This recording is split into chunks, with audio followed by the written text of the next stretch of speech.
ठीक है भाई। तो ये हो गया आपका HFF,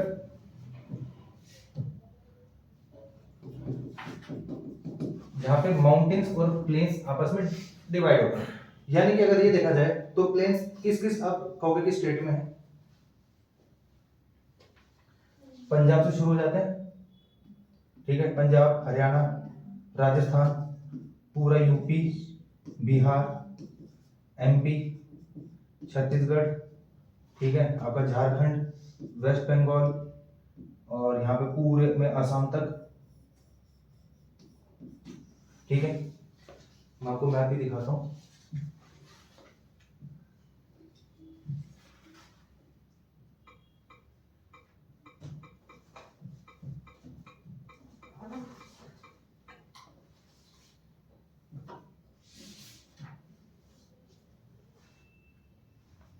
ये देखो, ये सारा पोर्शन आता है आपका प्लेन्स में, ठीक है।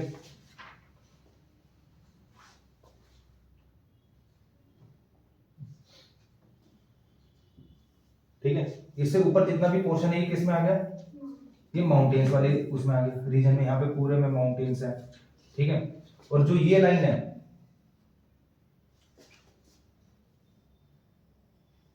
ठीक है, जो ये लाइन है जहां पे जो माउंटेन्स को, यहाँ माउंटेन्स है पूरे में, ठीक है, और ये प्लेन्स है, पूरा जो ऑरेंज जो पूरा रीजन है। तो इस लाइन को हम कहेंगे HFF, ठीक है, इस वाली लाइन को, जहां से माउंटेन्स और प्लेन्स आपस में डिवाइड हो गए। और ये वाला पूरा पोर्शन है आपका प्लेन, ठीक है। प्लेन्स को बेसिकली 4 पार्ट में पढ़ते हैं। एक तो आपका नॉर्थ टू साउथ, यानी कि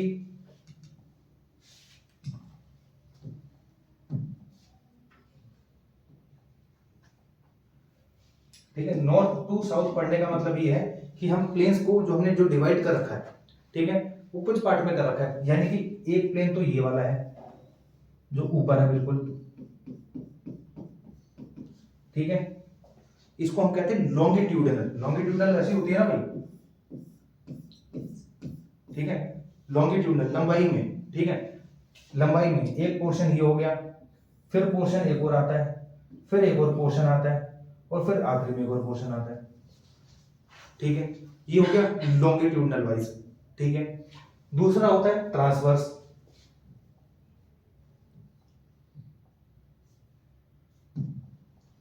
ट्रांसवर्स में हम पढ़ेंगे रीजन वाइज, यूं कि पहले हमने कुछ राजस्थान वाला प्लेन पढ़ा, फिर हमने पंजाब हरियाणा वाला पढ़ा, फिर हमने ये यूपी वाला पढ़ा जिसमें यूपी बिहार भी आ गया, ठीक है, फिर हमने ये वाला पोर्शन पढ़ा, फिर हमने ये वाला पोर्शन पढ़ा ब्रह्मपुत्र। यानी कि प्लेन्स को हमने ट्रांसवर्स में डिवाइड कर रखा है। ट्रांसवर्स का मतलब ऐसे हो गया, इस वे में, और लॉन्गिट्यूडनल का मतलब इस वे में हो गया, ठीक है। यानी कि हमने प्लेन्स को एक तो रीजनल वाइज कि राजस्थान का प्लेन है, या फिर पंजाब हरियाणा का प्लेन है, यूपी बिहार वेस्ट बंगाल सारा एक इसी में आ गया, इसका प्लेन है, या फिर ब्रह्मपुत्र वाला प्लेन, ठीक है। ये तो हो गया रीजनल वाइज जिसको हम कहते हैं ट्रांसवर्स। फिर एक हो गया लॉन्गिट्यूडनल वाइज। लॉन्गिट्यूडनल वाइज कि पहले कुछ पोर्शन है प्लेन जो है यहाँ पे कुछ अलग टाइप की होती है, उसके बाद कुछ अलग टाइप की होती है, उसके बाद कुछ अलग टाइप की होती है, और लास्ट में फिर कुछ अलग टाइप की होती है। यहाँ पे हम जो इनको डिवीजन कर रहे हैं वो लॉन्गिट्यूडनल वे में कर रहे हैं, ठीक है। इसको हम कहते हैं लॉन्गिट्यूडनल डिवीजन, और इसको हम कहते हैं ट्रांसवर्स डिवीजन, ठीक है। अब देखते हैं नोट्स में अपने।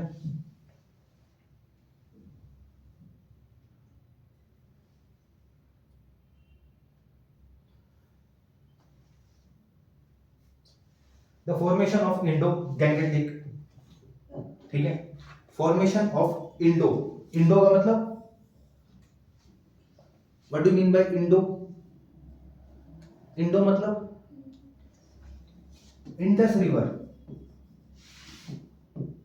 ठीक है। फॉर्मेशन ऑफ इंडस, गंगाटिक यानी गंगा रिवर, और ब्रह्मपुत्र प्लेन, ठीक है। अब ये बताओ ये जो नाम के हिसाब से कैसे डिवाइड कर रखा है हमने, ये लॉन्गिट्यूडनल है कि ट्रांसवर्स है? लॉन्गिट्यूडनल कैसे? ट्रांसवर्स है,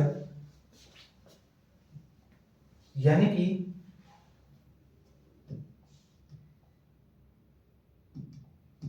इंडस रिवर यहीं कहीं से ऐसे फ्लो करती है, ठीक है। तो यानी कि एक इसकी जो ट्रिब्यूटरी है उन्होंने भी एक प्लेन बना रखा है जो पंजाब हरियाणा प्लेन कहते हैं, ठीक है। फिर यहां से गंगा रिवर निकलती है तो यहाँ का एक प्लेन हो गया, ठीक है। यहां से ब्रह्मपुत्र रिवर यूं फ्लो करती है तो इधर का जो पूरा ये प्लेन हो गया। तो ये तो ट्रांसवर्स हुआ है, ठीक है। यानी कि हमने रीजनल वाइज डिवाइड कर रखा है कि एक प्लेन यहाँ पर है कि जो कि इंडस रिवर से बना हुआ है, इधर वाला प्लेन है जो कि गंगा रिवर से बना हुआ है, फिर एक प्लेन इधर है जो कि ब्रह्मपुत्र रिवर ने बना रखा है, ठीक है। तो ये रीजनल वाइज है, तो इसको कहते हैं ट्रांसवर्स। तो फॉर्मेशन ऑफ इंडो यानी कि Indus river, Gangetic means Ganga and Brahmaputra plain, ठीक है। ये देखो rivers which were previously flowing into the Tethys Sea, ठीक है, deposited huge amount of sediment in the Tethys geosyncline, यानी कि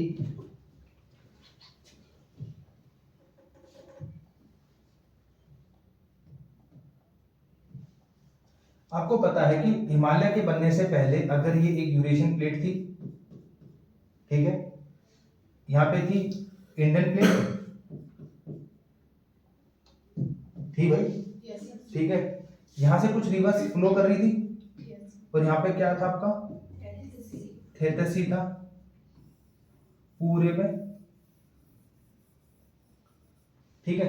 यानी कि जो रिवर्स हैं जो कि पहले मतलब हिमालय के बनने से पहले जो फ्लो करती थी वो अपना सारा का सारा सेडिमेंट कहां से लेके आएंगी, इरोड करके, ठीक है। अपने साथ जो भी सेडिमेंट लेके आती थी उनको यहाँ डिपॉजिट करती थी अंदर ही अंदर, और आपको पता है कि यही सेडिमेंट्स बाद में जाके माउंटेन्स बने, ठीक है। अब ये देखो इसमें एक वर्ड है the river which were flowing previously flowing, ठीक है, इन द थेथस सी, यानी कि ऐसी रिवर्स जो कि थेथस सी के अंदर फ्लो करती थी, मतलब थेथस सी में अपना जो वाटर है वो डिपॉजिट करती थी, deposit huge amount of sediment, अपना सेडिमेंट भी थेथस सी के अंदर डालती थी इनटू द थेथस जियोसिंक्लाइन। जियोसिंक्लाइन का मतलब, जियो का मतलब अर्थ, रिलेटेड अर्थ, ठीक है, और सिंक्लाइन का मतलब डिप्रेशन जहां पे गड्ढा हो, तो इसी को कहते हैं जियो सिंक्लाइन, ठीक है। जियो का मतलब अर्थ एंड सिंक्लाइन मींस अर्थ, और जियो एंटीक्लाइन होता तो यूं, ये होता है ना भाई, ये एंटीक्लाइन है, ये सिंक्लाइन है, ठीक है। यानी कि जो थेथस सी था वो डिप्रेशन में था, डिप्रेशन का मतलब ये कि इस टाइप में था वो, वहां पे गड्ढा था, ठीक है। और जो रिवर्स आती थी अपने साथ जो सेडिमेंट्स लेके आती थी वो इस थेथस सी के अंदर डिपॉजिट करती रहती थी, ठीक है। Deposited huge amount of sediment, ठीक है, इनटू इन द थेथस सी, ये थेथस सी है पूरा, ठीक है, ये थेथस सी है। रिवर्स यहां से आती थी, यूरेशियन प्लेट से आती थी, और जितना भी अपना सेडिमेंट्स था वो जियोसिंक्लाइन, थेथस सी के जियोसिंक्लाइन, ये जियोसिंक्लाइन का मतलब डिप्रेशन में जहां पे गड्ढा होता है, ठीक है, उसको हम कहते हैं जियोसिंक्लाइन। आप यहाँ पे भी कहीं भी जाओगे तो उसको भी आप जियोसिंक्लाइन कह सकते हो, यानी कि आपने जैसे मध्य प्रदेश वाले एरिया की तरफ जाओगे ना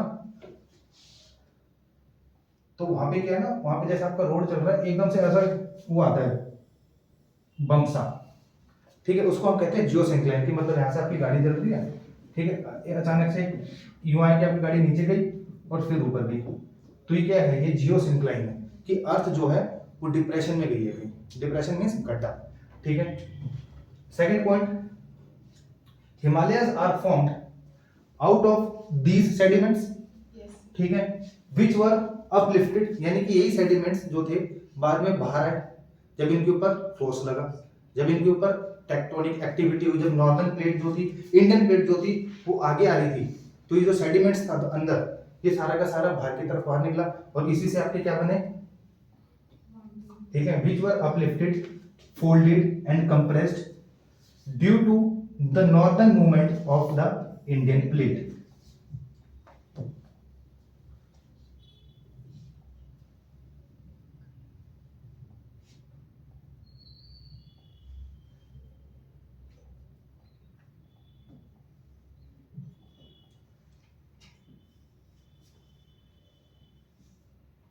ये थी आपकी यूरेशियन प्लेट, ठीक है, ये है इंडियन प्लेट, यहाँ पे है ये थेथस सी बीच में,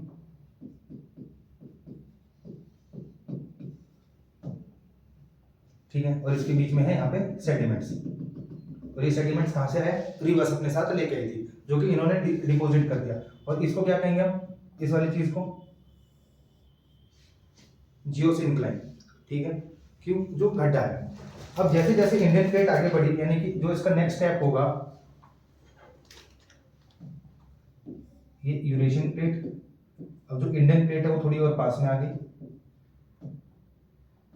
थेथस सी कंप्रेस हुआ थोड़ा, और अगर ये कंप्रेस हुआ तो इसके जो सेडिमेंट्स हैं वो भी थोड़े कंप्रेस हो गए, ठीक है, अब वो भी कंप्रेस हो गए, जो अंदर था सेडिमेंट्स था वो भी कंप्रेस हो गया।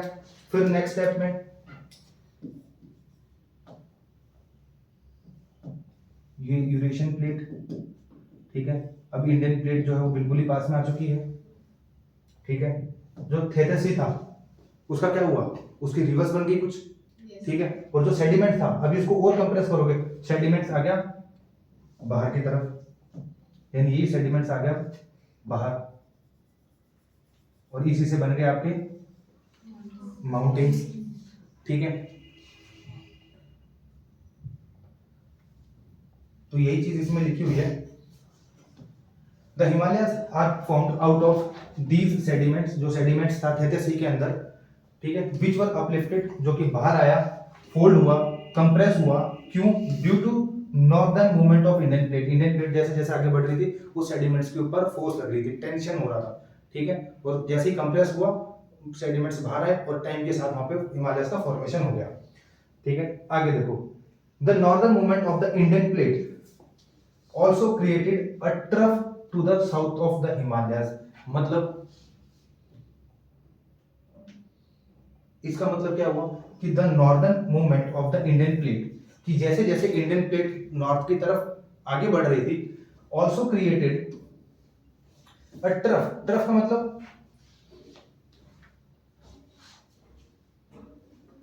इनमें से ट्रफ क्या है, ये है या ये है, नीचे वाला, ठीक है, तो ये क्या है, क्रस्ट, ठीक है, ये हो गया ट्रफ, यानी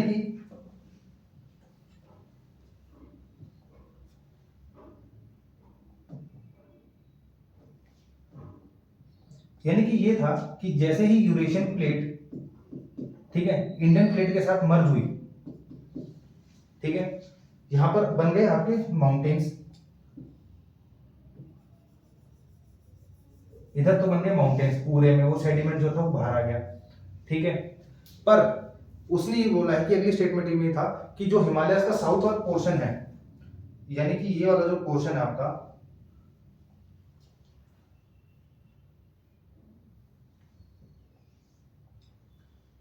इधर पूरे में हिमालयस बने, ठीक है, तो जो ये साउथर्न पार्ट है हिमालयस का, ठीक है, हिमालयस का जो साउथर्न पार्ट है, ये तो नॉर्थ हो गया, जो साउथ पार्ट है उधर बन गया ट्रफ, यानी कि एक डिप्रेशन टाइप का, ठीक है, यानी कि अगर आप इसको साइड से देखोगे, ठीक है, साइड व्यू देखोगे तो आपको माउंटेन्स ऐसे दिखाई देंगे,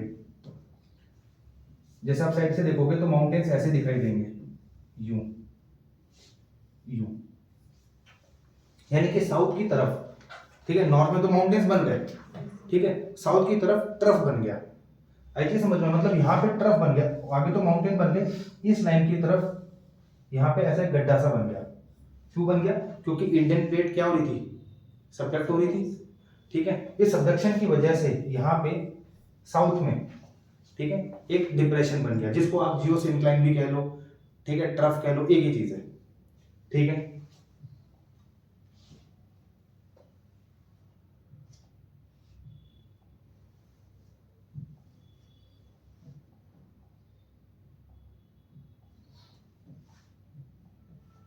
कि जैसे ये आपका माउंटेन्स बन गए यहाँ पे, ठीक है, ये इधर इधर नॉर्थ की तरफ डायरेक्शन है, इधर साउथ की तरफ डायरेक्शन है, यहाँ पे माउंटेन्स बने हुए हैं, और यहाँ पे साउथ की तरफ में एक ऐसा डिप्रेशन सा है, ठीक है, साउथ की तरफ में डिप्रेशन है, पूरी एक पूरा डिप्रेशन की चेन है यहाँ पे,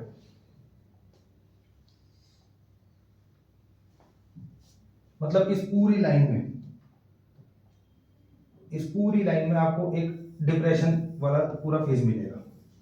ठीक है, पूरा अच्छा बड़ा अराउंड आप जिसकी जो विड्थ है, ठीक है, वो ये मान के चलो 30 to 50 किलोमीटर, इतना एक जियो सिंक्लाइन पूरा ट्रफ बन गया।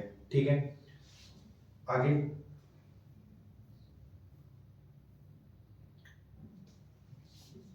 अब यहां तक देख लिया कि भाई माउंटेन्स बन गए, सेडिमेंट थे, सेडिमेंट बाहर आए और आपके बन गए माउंटेन्स। ठीक है, माउंटेन्स बनने के बाद जैसे जैसे इंडियन प्लेट आगे जा रही थी तो हिमालयस का जो साउथ पोर्शन है, जो माउंटेन्स का जो साउथ पोर्शन है जिसको हम HFF कहते हैं, ठीक है, उधर की तरफ एक डिप्रेशन बन गया। ठीक है, अब तक यहां तक हमने इस चीज को छोड़ दिया कि डिप्रेशन बन चुका है। अब देखो, अब आती है बारी डिपोजिशनल की। डिपोजिशनल मतलब किसी चीज को डिपोजिट करना, इकट्ठा करना वहां पे। ठीक है, during the initial stage of upliftment of sediment, यानी कि जब स्टार्टिंग में सेडिमेंट्स बाहर आ रहे थे, मतलब उनका जो फॉर्मेशन, उनको फोल्ड बन रहे थे, माउंटेन्स बन रहे थे। ठीक है, there already existing a river change their course several times and they were regenerated each time. यानी कि देखो, इस एरियाज में हमने ये देखा कि रिवर्स थी। ठीक है, जैसे जैसे माउंटेन्स बन रहे थे, ठीक है, जो ये रिवर्स थी इनके पाथ भी बार बार चेंज हो रहे थे। ठीक है भाई, जैसे जैसे माउंटेन्स बनेंगे कि पहले रिवर यहाँ से नॉर्मली इस वाले एरिया से यहाँ से फ्लो हो रही है नॉर्मली, पर बीच में कोई अपलिफ्टमेंट हो गया, कोई पहाड़ बन गया, इसका जो पाथ था वो थोड़ा ऐसे चेंज हो गया। ठीक है, अभी इधर से ऐसे फ्लो करने लग गई। ठीक है, फिर थोड़े से माउंटेन्स और बने तो हो सकता है इसने यूं ले लिया पाथ। यानी कि जैसे जैसे माउंटेन्स का फॉर्मेशन हुआ है, रिवर्स ने अपना जो कोर्स है, कोर्स का मतलब होता है उसका पाथ, ठीक है, हमेशा चेंज किया सेवरल टाइम्स। मतलब उस एक रिवर का जो पाथ यूं था पहले, सिंपल जाती थी, माउंटेन्स बनने के बाद हो भी सकता उसका पाथ यूं यूं करके यूं हो गया हो। ठीक है, and they were regenerated. Regenerated का मतलब ये है कि वो दोबारा से ऐसी नहीं कि खत्म हो गई। ठीक है, क्योंकि ये देखो, इसको समझना वर्ड को,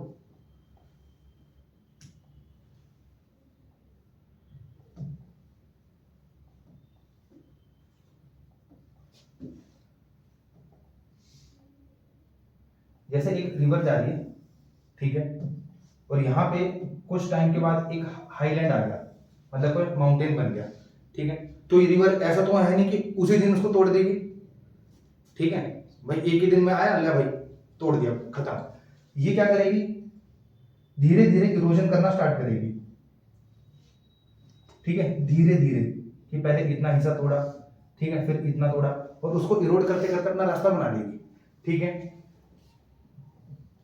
अपना जो रास्ता है वो क्रिएट कर लेगी। इस रिवर को जब इसने एक हाईलैंड को क्रॉस कर लिया, इसको कहते हैं रिजुनोवेटेड, इस वाले पोर्शन को। ठीक है, रिजुनोवेटेड की मतलब हाईलैंड को आने के बाद उसके आगे कोई रास्ता, कोई रुकावट आ गई थी, बट उसके बाद भी उसने अपना जो कोर्स है, मतलब जो अपना पाथ है वो कंटिन्यू रखा। ठीक है, उसको कहते हैं रिजुनोवेटेड। ठीक है,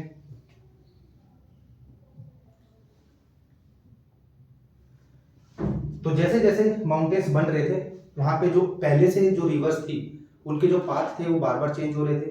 ठीक है, बार बार चेंज होने के बाद तो लुक भी हो जाती थी, पर वो दोबारा से आ जाती थी।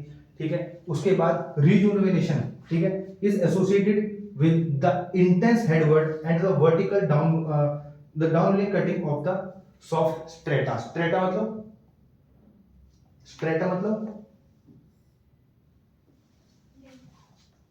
रॉक्स की लेयर। ठीक है, रॉक्स की लेयर। ठीक है, जैसे अगर मान के चलो हम एग्जांपल लें, जैसे टाइल है। ठीक है, मैं ये कहूं कि भाई आप चम्मच से इस टाइल को तोड़ने खुरेदने लगे हो, तोड़ पाओगे? क्योंकि क्यों नहीं तोड़ पाओगे? क्योंकि हार्ड है। ठीक है, फॉर एग्जांपल मैंने हटा दिया, ये वाली लेयर ही हटा दी, नीचे आपको क्या मिलेगी? मिट्टी। ठीक है, अब आप उसको इरोड कर सकते हो? अब कर दोगे, क्यों? क्योंकि वहां पे सॉफ्ट आ गया। ठीक है, मान के चलो सॉफ्ट जैसी मिट्टी आपने हटाई, उसके बाद फिर कंक्रीट आ गया, फिर कंक्रीट हटा लोगे? नहीं हटा पाओगे। तो यही था कि जहां पे रिवर्स ने, जहां पे रिवर्स को सॉफ्ट रॉक मिली, वहां से उसने उसको इरोड करती रही। ठीक है, और सॉफ्ट रॉक को इरोड करने का मतलब क्या हुआ? अपने साथ जो सेडिमेंट, जो टूटे हुए चीजें, जो पार्टिकल्स हैं, ठीक है, जो उसने जो पूरे तोड़े हैं, जो पेबल्स हो गया, मड हो गया, ठीक है, सेडिमेंट्स हो गया, जो उसने तोड़े हैं वहां से, ठीक है, वो भी अपने साथ फ्लो करते हुए चलेगी। ठीक है, तो यही चीज है कि रिजुनवेशन, यानी कि जैसे जैसे जब रिवर दोबारा बनी है, ठीक है, उसके अंदर और इंटेंस पावर आई है, किस चीज की, इरोजन की। ठीक है,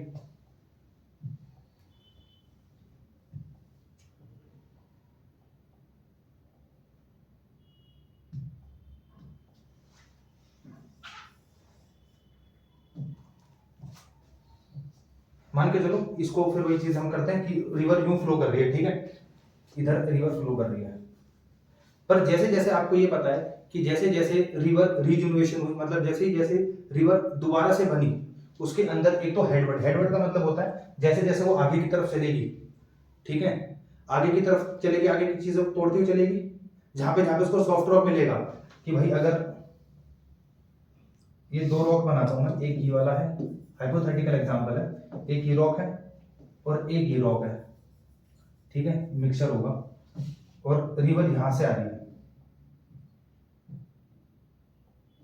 ठीक है, रिवर यूं आ रही है, ठीक है, इसको मिल गया हार्ड और सॉफ्ट रॉक दोनों। अब वो हार्ड को तो कर नहीं पाएगी, पर सॉफ्ट रॉक को इरोड कर देगी, यहां से चली जाएगी, और जब इसने इस चीज को तोड़ा है, सॉफ्ट रॉक को तोड़ा है, क्योंकि हार्ड को नहीं तोड़ पाएगी, सॉफ्ट रॉक को तोड़ा है, तो कुछ सॉफ्ट रॉक के जो पार्टिकल्स हैं वो इसके साथ चल पड़ेंगे। ठीक है, तो जैसे जैसे ये आगे चीजों को इरोड करती हुई चलेगी, यानी कि इसके रास्ते के आगे जो भी चीज आएगी, ठीक है, अगर वो सॉफ्ट रॉक है तो इरोड कर देगी, और थोड़ा बहुत उसके सेडिमेंट अपने साथ ही पानी के साथ साथ में फ्लो करते रहेंगे, इसको कहते हैं हेडवर्ड, हेडवर्ड इरोजन, कि आगे चल रही है और आगे की चीजों को तोड़ती हुई चल रही है, हेडवर्ड इरोजन। ठीक है, और रिवर अगर फ्लो कर रही है तो कुछ ना कुछ पोर्शन वो नीचे से भी तोड़ेगी। ठीक है, मान के चलो यहां से उसने इतना पोर्शन जो था वो इरोड कर दिया, यानी कि यहां से भी जो सेडिमेंट्स थे वो भी अपने साथ निकाल लिए, इसको कहते हैं वर्टिकल, जब पानी जो रिवर है वो अंदर की तरफ, नीचे की तरफ उसको इरोजन करना शुरू करती है। ठीक है, और ये क्या है, जब रिवर इधर से तोड़ना स्टार्ट करती है साइड से, उसको कहते हैं लेटरल इरोजन।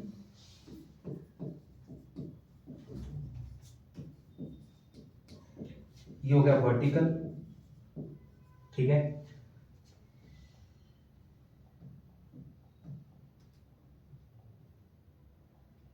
जैसे ये मान के चलो ये रिवर फ्लो कर रही है, ठीक है, और जैसे जैसे ये आगे की तरफ चीजों को तोड़ती हुई चलेगी, उसको हम कहेंगे हेडवर्ड इरोजन, जैसे जैसे आगे की तरफ चलेगी। ठीक है, उसके बाद मान के चलो यहाँ पे भी कुछ जहां से फ्लो कर रही है, ठीक है, वही हो भी सकता है रॉक्स हो, तो यहां से भी कुछ साइड से भी इरोजन अपने साथ करती हुई चलेगी, इसको हम कहेंगे लेटरल इरोजन, जब रिवर साइड से तोड़ती है, और जब नीचे से तोड़ती है तो वर्टिकल। ये लेटरल हो गया और ये वर्टिकल। फिगर दिखाता हूं,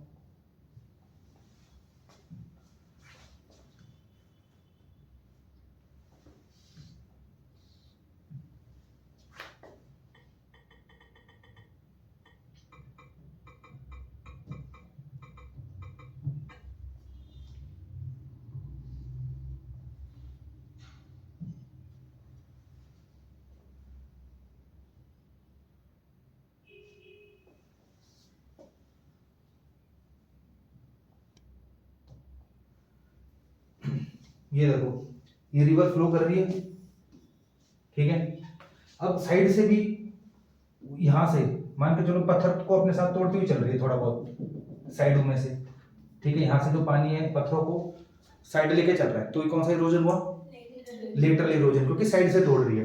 ठीक है, और जैसे जैसे आगे जा रही है उसके आगे कुछ भी आ रहा है उसको भी तोड़ती हुई जा रही है, तो हो गया हेडवर्ड, यानी कि देखो रिवर यहां से आ रही थी, यहां पे इसको मिल गया हार्ड रॉक, ठीक है, तो इसने अपना कोर्स चेंज कर लिया, पर इधर कहीं सॉफ्ट रॉक था तो इधर से रोड कर दिया, फिर इसको कहीं हार्ड रॉक मिल गया होगा, फिर आगे तो जा नहीं पाई, सॉफ्ट रॉक था वहां से फ्लो कर गई। ठीक है, ये हेडवर्ड हो गया, और पानी के अंदर से भी तो तोड़ती हुई चलेगी, उसकी भी तो सतह होगी, वहां से भी कुछ ना कुछ पत्थर जो है उसके साथ साथ चलते रहेंगे, वो हो गया वर्टिकल। ठीक है,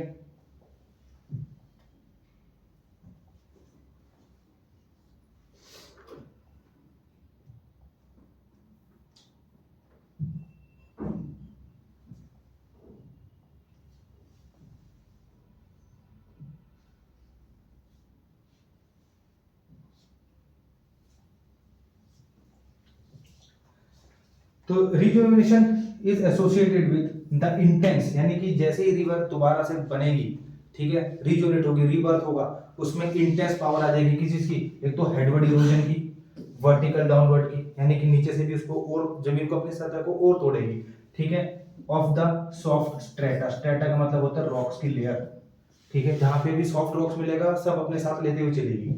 आगे द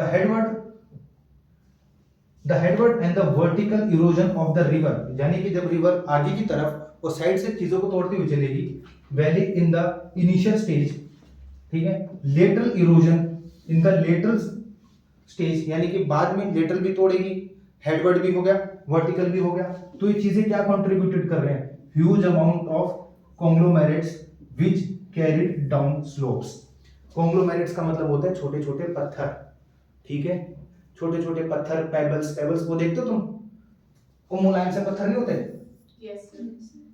वो जिसको ढूंढ के लेके आते हो बड़ी मेहनत से फिर फेंक देते हैं, ये क्या ही करेंगे इसका, ठीक है, उनको जो छोटे छोटे पत्थर होते हैं ना उनको कहते हैं कॉन्ग्लोमेरेट्स, ठीक है, यानी कि जब रिवर अपने साथ चल रही थी तो हेडवर्ड उसने जो चीजें तोड़ी, लेटरल साइड से जो चीजें तोड़ी, नीचे से जो चीजें तोड़ी, उनके साथ अपने साथ वो पत्थर जितने भी सेडिमेंट्स थे वो अपने साथ कहां पे लेके आएगी, नीचे की तरफ, जैसे जैसे रिवर पहाड़ी से नीचे उतरेगी, ठीक है, अपने साथ सारे वो सेडिमेंट्स अपने साथ लेके आएगी। ह्यूज अमाउंट ऑफ कॉन्ग्लोमेरेट, मतलब वो छोटे छोटे जो कंकड़ है काफी ज्यादा मात्रा में होंगे, क्यों आ रहे हैं, इरोजन हो रहा है, और इरोजन किसका हो रहा है, सॉफ्ट रॉक्स का, ठीक है, विच कैरिड डाउन स्लोप्स, यानी कि जैसे जैसे वो नीचे लेके आएगी, ठीक है, और उनको रिवर्स अपने साथ नीचे लेके आएगी, क्यों, क्योंकि जो मूवमेंट है वो भी तो नीचे की तरफ ही है, ठीक है, और ऐसे मूवमेंट में क्या होती है, स्पीड कैसी होती है रिवर की, हाई होती है, ठीक है, पहाड़ों में स्पीड हाई होती है, जैसे प्लेन पे आ जाएगी क्योंकि अब तो नॉर्मल सतह है, ठीक है, अब उसमें इतनी स्पीड नहीं रहेगी, और जैसे ही ये कॉन्ग्लोमेरेट्स, ये जो कॉन्ग्लोमेरेट्स हैं, और आपने ये देखा था यहां पे कि ये माउंटेन्स थे, ठीक है, और साउथ की तरफ एक बड़ा सा डिप्रेशन है, तो जितने भी ये कॉन्ग्लोमेरेट्स थे, ये जो छोटे छोटे जो पार्टिकल्स थे, सेडिमेंट्स थे, रॉक्स थे, वो सारे के सारे इधर डिपॉजिट होने लग जाएंगे, ठीक है, ये सारे के सारे इधर डिपॉजिट होते रहे, डिपॉजिट होते रहे, डिपॉजिट होते रहे, और फाइनली एक नॉर्मल प्लेन जो बन गया, यहाँ पे आप पेड़ है, ठीक है, ये आज के आपके प्लेन्स बने हुए, ठीक है, यानी प्लेन्स से पहले यहाँ पे जो आज हमारा जो एरिया है उससे पहले यहाँ पे क्या होता था, एक डिप्रेशन होता था, ठीक है, वो डिप्रेशन कैसे फिलअप हुआ है, रिवर्स की वजह से, रिवर्स अपने साथ जो सेडिमेंट, मड, वर्ड, जितनी भी चीजें लेके आई हैं उसने इस डिप्रेशन में वो चीजों को सेटल किया है, यहाँ पे वो डिपॉजिट होती रही, ठीक है, और टाइम के साथ it takes around 50 million year, 50 million year लगे हैं इस पूरे डिप्रेशन को फिलअप होने में, ठीक है, और कुछ कुछ एरियाज ऐसे हैं जहां पे अभी भी फिलअप नहीं हुआ है, आपको जहां पे अभी भी डिप्रेशंस मिलेंगे, ठीक है, और इन डिप्रेशंस की वजह से अब एक नॉर्मल प्लेन बन चुका है जिसको आज हम कहते हैं प्लेन, ठीक है,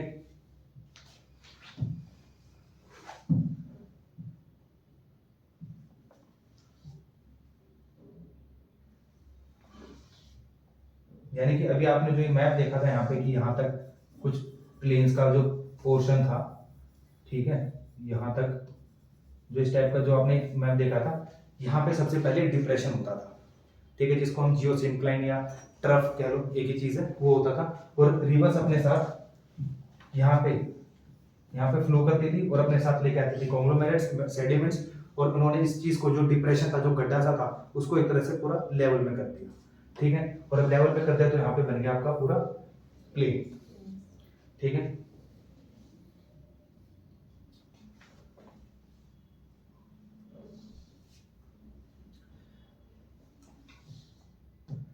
आगे है new river and more alluvium, ठीक है, new river and more alluvium, alluvium का मतलब, एलुवियम मतलब रिवर स्टॉक ये साथ में लेके आते हैं। हाँ, यानी कि ऐसा सेडिमेंट जो रिवर अपने साथ लेके आती है उसको हम कहते हैं एलुवियम, ठीक है, एलुवियल, एलुवियम, ये एक ही वर्ड्स है, ठीक है। तो ये जितने भी एलुवियम है इट इज रिलेटेड कि जब रिवर्स अपने साथ जो भी सेडिमेंट्स लेके आती है उसको हम कहते हैं एलुवियम, ठीक है। ये देखो इस फिगर से आपको समझ में आ जाएगा, ये ग्रेटर हिमालयस, ठीक है। ये कौन सा फॉल्ट है? एमसीटी, ठीक है। फिर लेसर हिमालयस आ गया, लेसर हिमालयस के बाद कौन सा फॉल्ट है? एमबीएफ, मेन बाउंड्री फॉल्ट, ठीक है। उसके बाद कौन सा है? आउटर हिमालयस, और ये वाले ये कौन सा है? एचएफएफ। ये देखो ये डिप्रेशन दिख रहा है इसके बाद, ठीक है। उसके बाद हमारे डेक्कन प्लेट्यू शुरू हो जाते हैं, ठीक है। ये है इंडोगैंगेटिक प्लेट, यानी कि यहाँ पे सबसे पहले डिप्रेशन था, अब यहाँ पे एक तरह से नॉर्मली प्लेन बन चुके हैं, यहाँ पे डिपोजिशन हुआ है, एलुवियम का डिपोजिशन हुआ, रिवर अपने साथ लेके आई ये चीजें और उन्होंने इन चीजों को यहाँ पे डिपोजिट करना स्टार्ट कर दिया, ठीक है, जिनकी डिपोजिशन की वजह से यहाँ पे प्लेन्स बन गए, ठीक है। Rising of Himalayas and subsequent formation of glaciers gave rise to the many new rivers, यानी कि जब हिमालयस का फॉर्मेशन हुआ, ठीक है, तब इतनी रिवर्स नहीं होती थी जितनी आज है। आज तो बहुत है, आपकी इंडस हो गई, ठीक है, और क्या कहते हैं झेलम है, चेनाब है, रावी है, ब्यास है, ठीक है, गंगा है, यमुनोत्री है, या सॉरी यमुना रिवर है, ठीक है। ये जो जितनी भी नई रिवर्स का फॉर्मेशन हुआ है, ये हुआ है क्यों? क्योंकि ग्रेटर हिमालयस बने हैं। जब ग्रेटर हिमालयस बने हैं, ठीक है, इसको उसमें करते हैं,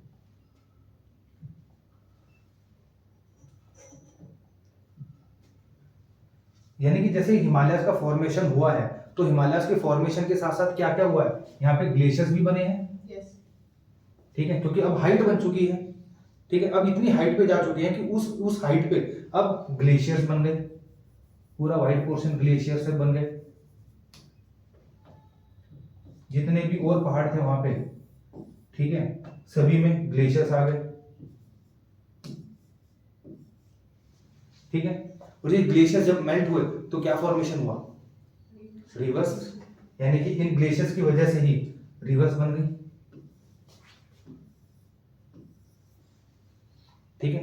और जैसे फिर इनको हम क्या कहते हैं? पेरिनियल, यानी पूरे साल बहती रहती हैं, ठीक है। जैसे जैसे अभी जैसे फरवरी शुरू हो गया, मार्च, अप्रैल, मई, जून, जुलाई, अगस्त, सितंबर, अक्टूबर, नवंबर तक पूरी फ्लो करेंगी क्योंकि ग्लेशियर्स मेल्ट होंगे, ठीक है। नवंबर दिसंबर में फिर ग्लेशियर्स आ जाएंगे, बर्फबारी होगी तो फिर ग्लेशियर्स बन जाएंगे, ठीक है। फिर नवंबर, आपका दिसंबर, जनवरी, फरवरी तक पूरे में ग्लेशियर्स में स्नोफॉल होता रहेगा। अभी भी स्नोफॉल हो रहा है जम्मू कश्मीर में, ठीक है। तो यानी कि वहां पे क्या है, वो एक तरह से पूरे ग्लेशियर्स जो है वो दोबारा से फिर बर्फ में आ गए, ठीक है। गर्मी आएंगी फिर वो मेल्ट होंगे, यानी कि एक जैसे जैसे हिमालयस बने, हिमालयस के बनने के बाद ग्लेशियर्स भी बने क्योंकि हाइट इतनी हो गई, और हाइट होने के बाद क्या हुआ, फिर आपकी रिवर्स भी बनी, नई रिवर्स, ठीक है।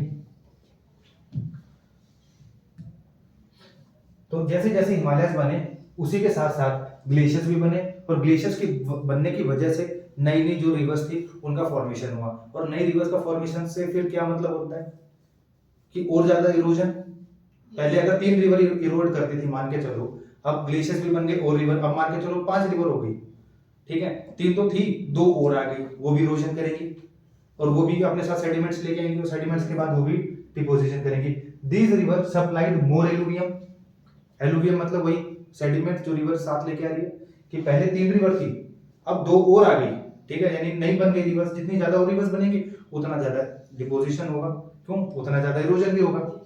मोर alluvium in the depression with the accumulation of sediments, यानी कि ये जो नई रिवर्स थी इन्होंने भी इरोजन स्टार्ट कर दिया, ये भी अपने साथ सेडिमेंट्स लेके आई, और इन्होंने भी इस डिप्रेशन में जो था उसको डिपॉजिट करना स्टार्ट कर दिया, ठीक है। थेथिस सी स्टार्टेड रिसीडिंग, रिसीडिंग का मतलब होता है खत्म होना, कि जैसे ही ये रिवर्स बनी थोड़ा बहुत जो समुद्र था यानी जो थेथिस सी था वो टोटली डिसअपियर। रिसीडिंग का मतलब होता है डिसअपियर, खत्म हो जाना।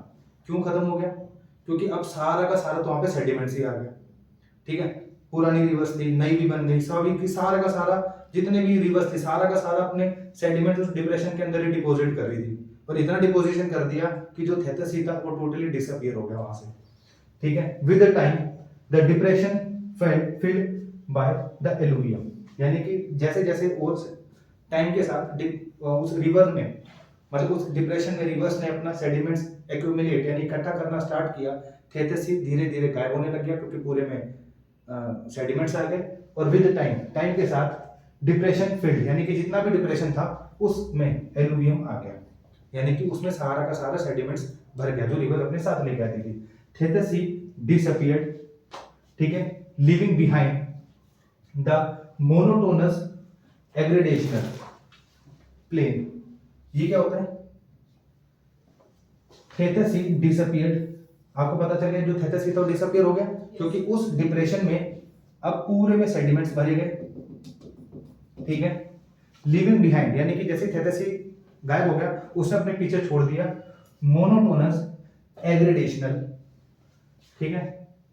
मोनोटोनस एग्रेडेशनल का मतलब क्या होता है? मोनोटोनस का मतलब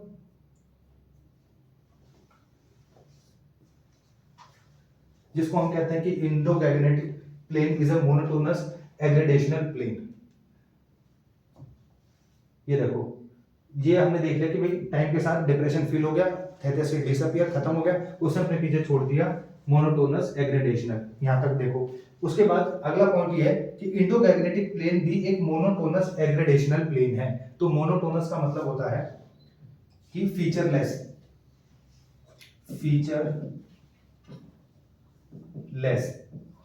यानी कि आप, चलिए इसे मैं दिखाता हूं।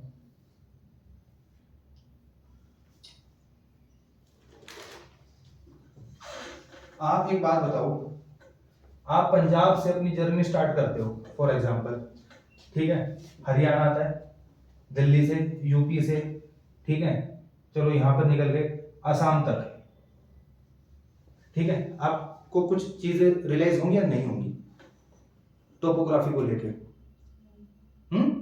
क्या होंगी? बीच में पहाड़ आएंगे या नहीं आएंगे? पहाड़ नहीं आएंगे ना, तो क्या आएगा फिर? या सीधा आप नॉर्मली निकल जाओगे? प्लेन सी है। इसको कहते हैं मोनोटोनस, मतलब फीचरलेस, यानी कि आप फॉर एग्जांपल आप यहां से जब यहां से चलने लगे तो आपको कोई फीचर नहीं दिखाई दिया, ठीक है। एक नॉर्मली प्लेन था जो कंटिन्यू है, आप यहां से पूरा जैसे पंजाब हरियाणा से, ठीक है, पूरा निकलते निकलते यूपी से आप यहाँ पे वेस्ट बंगाल और आसाम तक निकल गए, आपको पूरे में प्लेन्स ही दिखाई देंगे।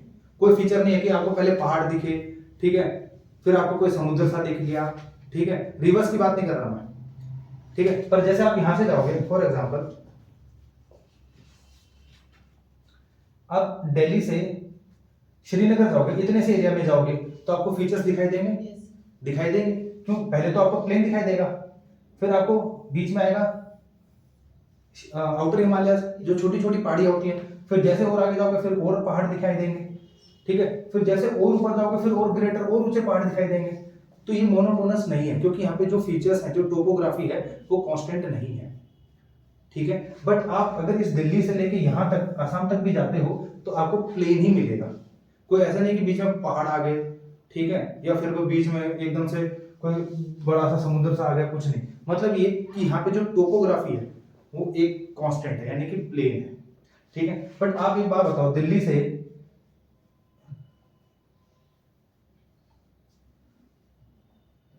मैं कहता हूं अगर आप दिल्ली से मुंबई भी जाते हो, ठीक है, तो ये मोनोटोनस होगा?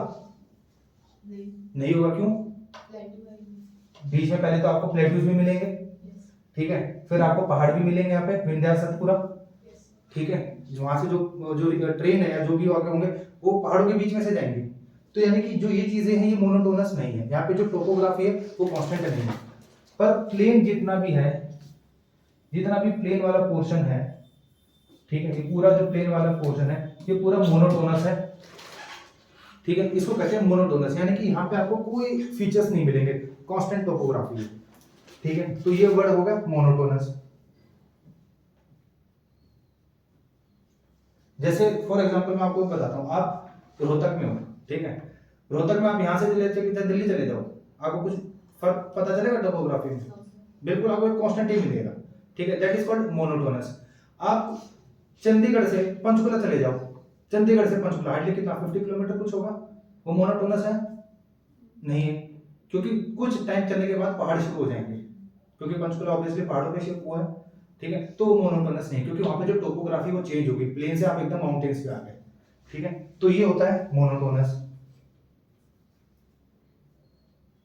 और एग्रीडेशनल का मतलब सिंपल भाषा में ये हो गया मोनोटोनस। और एग्रीडेशनल का मतलब ये होता है कि एक ऐसा प्लेन जिसको डिपोजिशन कर करके बनाया गया हो, ठीक है। यानी कि जहां पे पहले गड्ढा था वहां पे प्लेन पहले से नहीं थे, वहां पे एक डिप्रेशन था, जियोसिंक्लाइन था। इसमें हमने जब सेडिमेंट्स रिवर्स लेके आती रही, डिपॉजिट करती रही, और अब ये जो प्लेन बना है इसको हम कहते हैं एग्रीडेशनल, ठीक है। एग्जांपल दे दोगे मुझे कोई अपने नॉर्मली उसको लेके, रियल लाइफ को लेके? घरों में भरत करते हैं? Yes, sir. करते हैं भाई, ठीक है। भरत करते क्या करते हैं, आप उस एरिया को जो जहां पे कॉलम बने रहते हैं, ठीक है, उसमें मिट्टी डालते रहते हो, ठीक है, और इतना दबाते रहते हो, ठीक है। उसके ऊपर फिर मतलब ईंटे के टुकड़े, ठीक है, वो जो पत्थर होते हैं, Yes. उसको पत्थर को मतलब पूरा डिप्रेट करके के बाद आप प्लेन बना देते हो। दैट इज कॉल्ड एग्रीडेशनल, यानी कि एक ऐसी चीज, ऐसा प्लेन जो कि पहले डिप्रेशन में था, ठीक है, जहां पे पहले डिप्रेशन था उसको वहां पे डिपॉजिट कर करके उसको प्लेन बनाया गया है, तो उसको हम कहते हैं एग्रीडेशनल, ठीक है। तो इंडो गैंगेटिक जो प्लेन है, ठीक है, तो इंडो गैंगेटिक ब्रह्मपुत्र जो प्लेन है वो मोनोटोनस, यानी कि वहां पे आपको कोई अलग से कोई फीचर नहीं दिखाई देगा। ऐसा नहीं है कि पंजाब के प्लेनों में पहाड़ है, ठीक है, पूरे में प्लेन है। प्लस एग्रीडेशनल मींस ऐसा प्लेन जो कि डिपोजिशन के बाद बना है, वहां पे पहले से प्लेन नहीं था, ठीक है। इसका तो वो था एग्जांपल था आईटीआई में ना, बहुत पुरानी बात है, मतलब यहाँ पे जब पुरानी आईटीआई होती थी यहाँ पे, ये आज जहाँ पे वो मेला मूला लगता है, नहीं पता? अरे यहाँ पर यार, ये लेबर चौक से थोड़ा सा आगे, ठीक है, वहां पे ना मतलब पहले ग्राउंड होता था, और हमें याद है कि जब शायद थर्ड या फोर्थ में थे, तो ना वहां पे मतलब उस ग्राउंड में ना हार्डली 3 या 4 ही जगह ऐसी थी, मतलब पूरे ग्राउंड में कि 3-4 ही जगह ऐसी थी जहाँ पे खेल सकते थे, बाकी पूरा ग्राउंड में ना ऐसे गड्ढे से रहते थे, ठीक है। तो जैसे कहीं से घर बन रहा होता ना, तो हम उस गड्ढे पे ना मिट्टी ला ला के, मतलब गीली मिट्टी ला ला के ना उसको प्लेन कर देते कि भाई खेलने लायक ही हो जाए। तब तो इतना नहीं पता था, बट अगर हमने उस डिप्रेशन को किसी चीज से भर के प्लेन कर दिया, उसको हम कहते हैं एग्रीडेशनल प्लेन। तो ये एग्रीडेशनल वर्ड कहां से आया, किसने डिपोजिट किया यहाँ पे? रिवर्स ने, ठीक है। रिवर्स ने सेडिमेंट्स ला ला के यहाँ पे डिपोजिट किया, उस डिपोजिशन की वजह से जो प्लेन बन गया उसको हम कहते हैं एग्रीडेशनल। और मोनोटोनस मतलब वहां पे कोई भी फीचर आपको नहीं मिलेगा, ठीक है। आगे अपर पेनिनसुलर रिवर, ठीक है। Upper peninsular river also contributed the formation of plain, ठीक है, but in a small extent. ये देखो,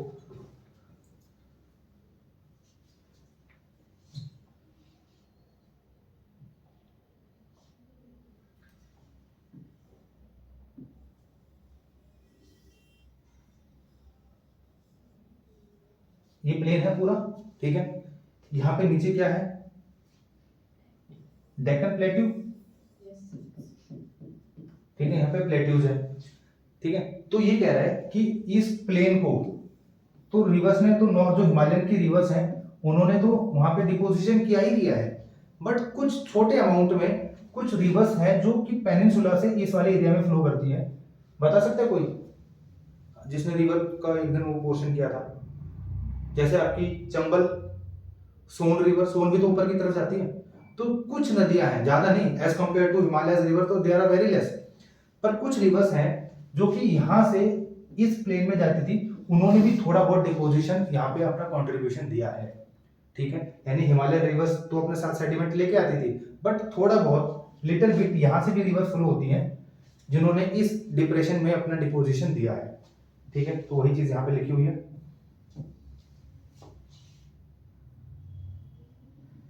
कि अपर पेनिनसुलर रिवर, यानी कि डेक्कन का जो ऊपर वाला पार्ट है, ठीक है, rivers also contributed the formation of plain, मतलब उन्होंने भी कुछ थोड़ा बहुत डिपोजिशन, वहां पे थोड़ा बहुत सेडिमेंट डिपॉजिट किए हैं इस रिवर, इन रिवर्स ने, बट इन स्मॉल एक्सटेंट, ठीक है। आगे देखो, longitudinal profile Indo Gangetic plain. अब हम देखेंगे लॉन्गिट्यूडनल, यानी कि मैं यहां वो मैप दिखाई देता हूं।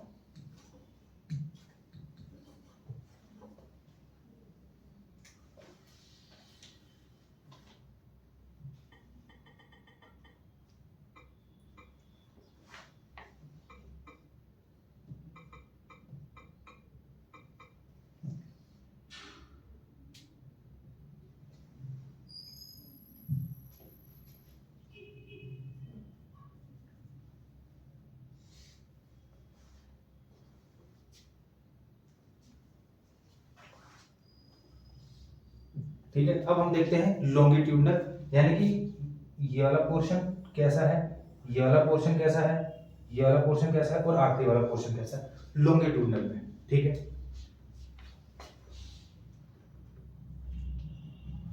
तो सबसे पहले अगर आप जैसे ही पहाड़ उतरोगे, ठीक है भैया, आप पहाड़ यहां से उतर रहे हैं, ठीक है,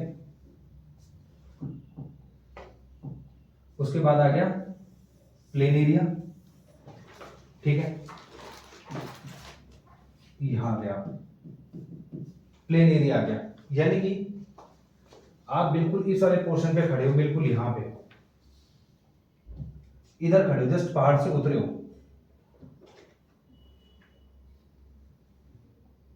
ठीक है, जस्ट इधर हो, इधर खड़े हो, ठीक है। अगर मैं कहूं कि बॉर्डर पे खड़े हो तो कहां खड़े हो, इसका मतलब आप कौन सी फॉल्ट पे खड़े हो, HFF पे खड़े हो, कि बस आप पहाड़ से उतरे हो, अब आपके सामने प्लेन है, ठीक है, और आपको आना इस डायरेक्शन में, ठीक है, लॉन्गिट्यूडनल डायरेक्शन में आप चलोगे। तो जो सबसे पहले चीज आएगी, ठीक है, वो आपके सामने आएगी भाबर, ठीक है, भाबर,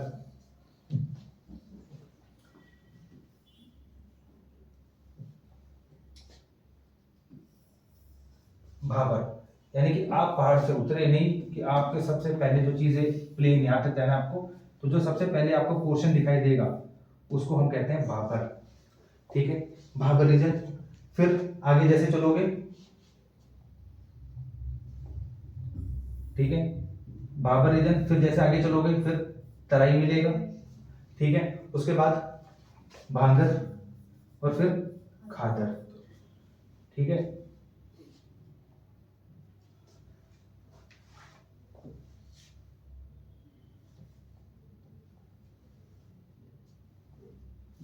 यानी कि आप यहां खड़े हो तो जब आप आओगे तो सबसे पहले आपको भाबर मिलेगा इस वाले रीजन में, फिर आपको तराई, ठीक है, फिर भांगर और फिर आपको लास्ट में खादर, इसको हम कहते हैं लॉन्गिट्यूडनल, ठीक है। स्पेसिफिकेशन देखो, स्पेसिफिकेशन यानी कि देखो ये रहा, ये इसमें भी बना रखा है कि जैसे ही आप हिमालय से उतरे तो सबसे पहले भांगर मिलेगा, ठीक है, फिर तराई रीजन मिलेगा, ठीक है, फिर भांगर मिलेगा और फिर आपको मिलेंगे खादर, ठीक है। ये देखो भांगर रीजन की adjacent to the Shivalik foot hills, यानी कि जो आउटर हिमालयज है, ठीक है, ये आउटर हिमालयज है, यस ठीक है, क्योंकि आउटर हिमालयज के बाद यहाँ पे कौन सी रेंज आ जाएगी, फिर इधर लेसर, ठीक है, और फिर ग्रेटर, ठीक है। तो जो यहां से प्लेन शुरू हो जाते हैं और ये है आउटर हिमालयज यानी कि शिवालिक, ठीक है, तो शिवालिक की फुट हिल से जो खादर है, सॉरी जो भांगर है वो स्टार्ट हो जाते हैं, यानी कि आपके प्लेन्स जो है वो स्टार्ट हो जाते हैं शिवालिक के फुट हिल से। एडजेसेंट, एडजेसेंट का मतलब होता है जस्ट साइड में, ठीक है, कि यहाँ पर आपका शिवालिक खड़ा है और शिवालिक के जस्ट साइड में आपका भांगर रीजन है, ठीक है, adjacent to the Shivalik foot hills. आगे है नैरो पोरस नॉर्थ, ठीक है, northern most stretch of the Indo Gangetic plain. Narrow का मतलब पतला है, ठीक है, मतलब इतना वाइड नहीं है, ठीक है, एक तो पतला है। पोरस का मतलब what do mean by porous, porous का क्या मतलब होता है,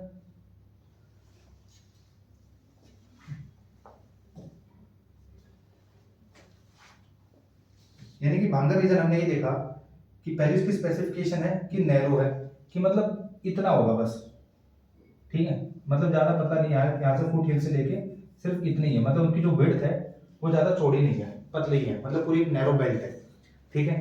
पोरस भी है, पोरस का क्या मतलब होता है,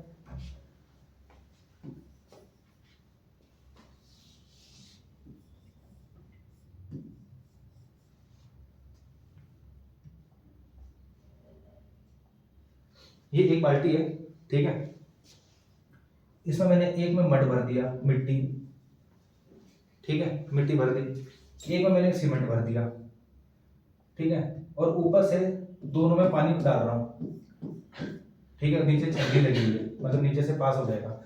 पानी कहाँ से पास होगा? सीमेंट। सीमेंट में से? सीमेंट तो उसको रोक के रख लेगा, मड। ठीक है, यानी मड से ये स्टार्टिंग में तो आएगा थोड़ा बहुत, बट बाद में बंद हो जाएगा, ठीक है। तो मतलब मड की पोरोसिटी क्या है, हाई है कम है? ज्यादा है, यानी कि ऐसी चीज जो अपने अंदर चीजें को सोख ले, ठीक है, उसको हम कहते हैं पोरोसिटी, ठीक है। तो नैरो है, पोरस, यानी कि यहाँ पे जो रिवर्स हैं वो एक तरह से अंदर चली जाती हैं, ठीक है। अभी देखना कैसे चली जाती हैं। And northern most, northern most कैसे? क्योंकि सबसे पहले अगर आप नॉर्थ की तरफ जाओगे तो सबसे पहले भांगरी आता है, ठीक है। उसके साउथ में क्या है? तराई, तराई के साउथ में भांगर, और भांगर के साउथ में खादर, यानी कि बिल्कुल साउथ में है खादर और बिल्कुल नॉर्थ में है भांगर। तो वही चीज यहाँ लिखी हुई है कि narrow porous and the northern most, बिल्कुल नॉर्दर्न मोस्ट में आपको पड़ता है भांगर। रिवर डिपोजिटेड देयर लोड, याद रखना,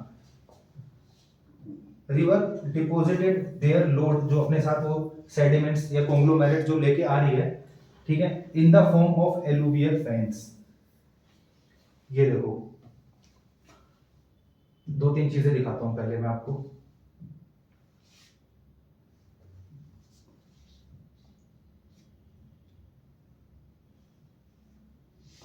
पहले समझो,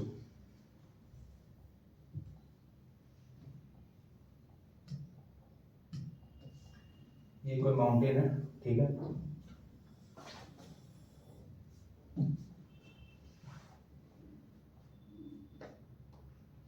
यहां से रिवर फ्लो कर रही है, ठीक है, यहाँ पे ये प्लेन में आ गई है, यहाँ पे माउंटेन्स में है। यहाँ पे मान के चलो रिवर अपने साथ एक बड़ा सा पत्थर लेके आ रही थी, ठीक है, वो साथ में यहाँ तक भी आ जाएगा, यहाँ तक भी आ जाएगा, यहाँ तक भी आ जाएगा, मतलब थोड़ा हैवी पत्थर मान के चलो, और इधर आके रुक जाएगा। इधर आके फ्लो कर पाएगा? नहीं, क्योंकि अब एक तो रिवर प्लेन में आ गई है, अब उसकी एक तो वेलोसिटी इतनी ज्यादा नहीं है कि वो इस बड़े से पत्थर को पुश कर पाए। छोटे मोटे जो होंगे वो तो चलते रहेंगे साथ में, तो थोड़े हैवी होंगे वो यहाँ पे सेटल डाउन हो जाएंगे, वो आगे नहीं जा पाएंगे, ठीक है। तो ऐसे बहुत सारे पत्थर होंगे, ठीक है, ऐसे पत्थर जो वहां पे जो हैवी लोड था, जो बड़े बड़े पत्थर थे, वो यहाँ पे सेटल डाउन हो जाएंगे, छोटे मोटे आगे चलते रहेंगे। और जो ये वाला रीजन बनता है ना, इसी को हम कहते हैं भाबर। ये देखो,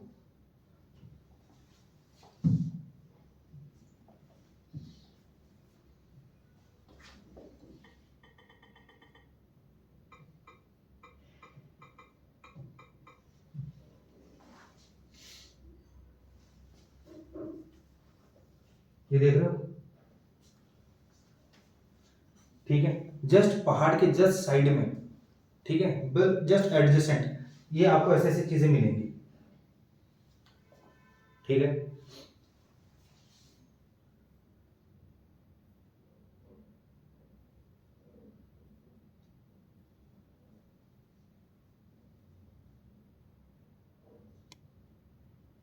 ये देखो इस टाइप में, ये वही फोटो आ गई, वो तराई वाली, यहाँ पे भी वही और चीजें क्लियरली दिखाई रखी है। हिमालय से जस्ट साइड में भाबर रीजन, जहाँ पे आपको बड़े बड़े पत्थर, जहाँ पे पेबल्स, कॉन्ग्लोमेरेट्स,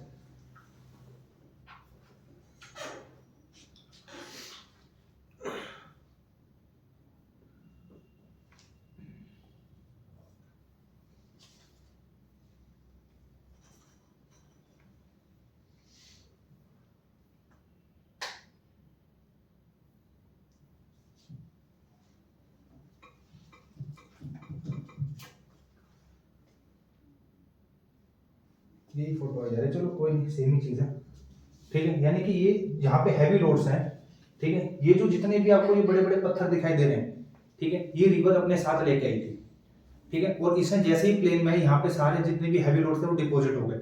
यहाँ पे जो रिवर है, जो रिवर है वो इन पत्थरों के अंदर अंदर से फ्लो करती रहती है, पता होगा, ठीक है, जो रिवर है ना इन पत्थरों के अंदर अंदर से फ्लो करती रहती है, इसको कहते हैं पोरोसिटी, कि जो रिवर है ठीक है, वो नीचे चली गई।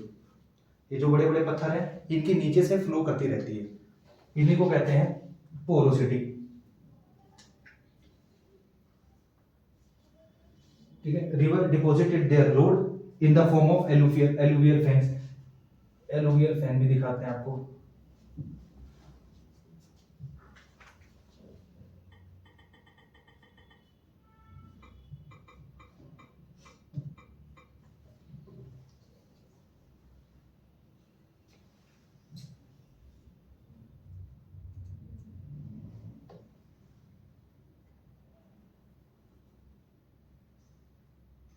ये देखो बहुत ऊपर से फोटो ले रखी है, ये इसको कहते हैं एलुवियल फैंस। यानी कि जैसे ही रिवर, ठीक है, जैसे ही रिवर पहाड़ से आई, ठीक है, बहुत ऊपर से इमेज ले रखी है, बिल्कुल बहुत ऊपर से, तो यहाँ पे उसने अपने हेड जितनी भी हैवी लोड्स था, ठीक है, वो उसने यहाँ पे डिपॉजिट करना स्टार्ट कर दिया। इसी को, ये जो पूरा है ना, ये जो पूरा रीजन है, ठीक है, इसी को कहते हैं एलुवियल फैंस। ठीक है, यानी कि जब रिवर एकदम से माउंटेन से प्लेन में आती है तो जितना भी उसका हैवी लोड होता है, क्योंकि अब तक तो वो इस टाइप में आ रही थी तो यहाँ पे स्पीड ज्यादा होगी, ठीक है, पर जैसे ही प्लेन में आई, प्लेन में होगी स्पीड कम, वो स्पीड जैसे ही कम हुई, जैसे ही प्लेन में आई तो उसने जितना भी उसका हैवी लोड था वो यहाँ डिपॉजिट कर दिया। ठीक है, in the form of alluvial fans, इनको कहते हैं एलुवियल फैंस। और यहाँ पे सबसे ज्यादा आपको बिल्कुल पहाड़ के जस्ट साइड में आपको बड़े बड़े पत्थर मिलेंगे, और इन पत्थर के अंदर से जो रिवर है वो नीचे चली जाती है, क्योंकि बड़े पत्थर इतने हैं, ठीक है, रिवर जो है इनके अंदर से फ्लो करती रहती है।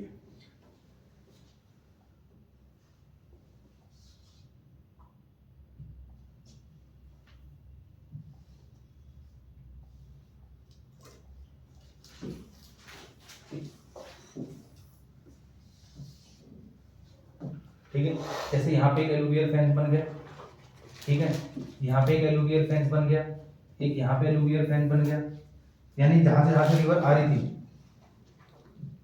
जैसे एक रिवर यहाँ आ रही थी तो यहाँ पे एलुवियल फैन बन गया, यहाँ से रिवर आ रही थी यहाँ से एलुवियल फैन बन गया, यहाँ से रिवर आ रही थी तो यहाँ पे एलुवियल फैन बन गया, ये एलुवियल फैन बन गए। और जैसे जैसे आप इन एलुवियल फैंस को कनेक्ट कर दोगे आपस में, ठीक है, अगर आप इनको आपस में कनेक्ट कर दोगे तो ये बन जाती है आपकी भाबर।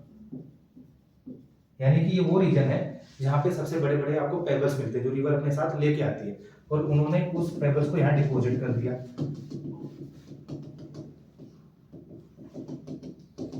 ठीक है, इन पेबल्स को डिपॉजिट कर दिया, और इस पूरी बेल्ट को अगर आप कनेक्ट करोगे तो आपको दिखेगा कि एक पूरी बेल्ट है जहाँ पे सिर्फ और सिर्फ आपको बड़े बड़े पत्थर दिखाई दे रहे हैं। ठीक है, और ऐसी बेल्ट को हम कहते हैं भाबर। नैरो अपने आप ही हो जाएगी क्योंकि बड़े पत्थर ज्यादा दूर तक तो जा नहीं पाएंगे। ठीक है, ज्यादा से ज्यादा कितना, थोड़ा डिस्टेंस होगा जहां तक वो साथ में जा पाएंगे, तो अपने आप ही नैरो होगी। अगर छोटे छोटे, अगर कहें कि भाई छोटे छोटे पत्थर हो तो दूर तक जाएंगे तो विड्थ बढ़ जाएगी, बट ये है इतने हैवी पेबल्स जो है वो ज्यादा दूर तक जा नहीं पाते रिवर्स के साथ, इसलिए अपने आप में ये नैरो हो जाती हैं।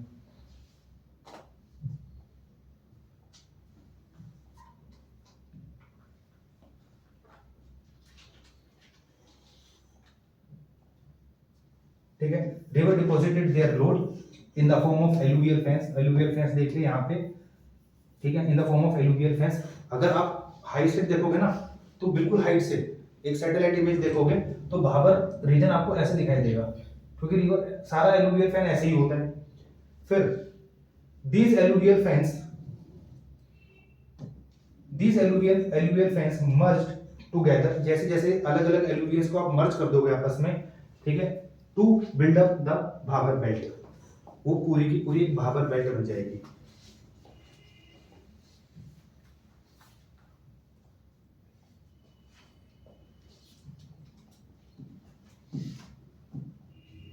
यानी कि एक मान के चलो, एक भाबर बेल्ट, एक एलुवियल फैन इधर बना हुआ है, ठीक है, एक इधर बना हुआ है, एक रिवर इधर से आ रही तो इसने भी यहाँ पे बना दिया, यहाँ से भी बना दिया, यहाँ से भी बना दिया, रिवर्स आई रही है यहाँ पे भी बना दिया, इधर तीसरा रिवर है उसने भी बना दिया। तो जैसे जैसे एलुवियल मैंस को आप कनेक्ट कर दोगे आपस में तो ये बन जाती है भाबर बेल्ट। ठीक है,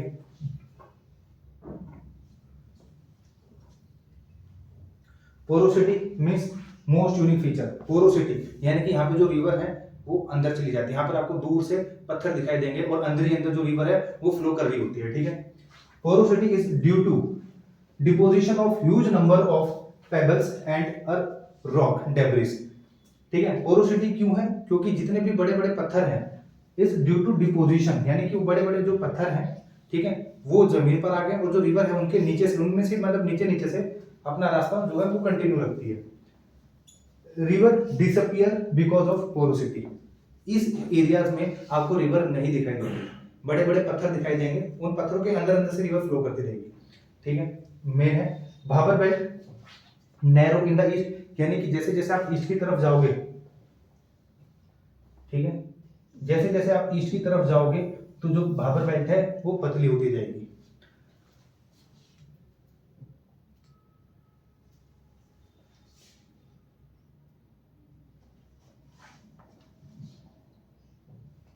यानी कि आप जैसे जैसे ईस्ट की तरफ जाओगे तो हो भी सकता है भाबर बेल्ट आपको पहले इतनी चौड़ी दिखाई दे, यहाँ पे इतनी चौड़ी है, पर और आगे गए थोड़ी पतली होगी, और आगे गए और पतली होगी। जैसे जैसे ईस्ट में जाओगे भाबर बेल्ट नैरो होती रहेगी।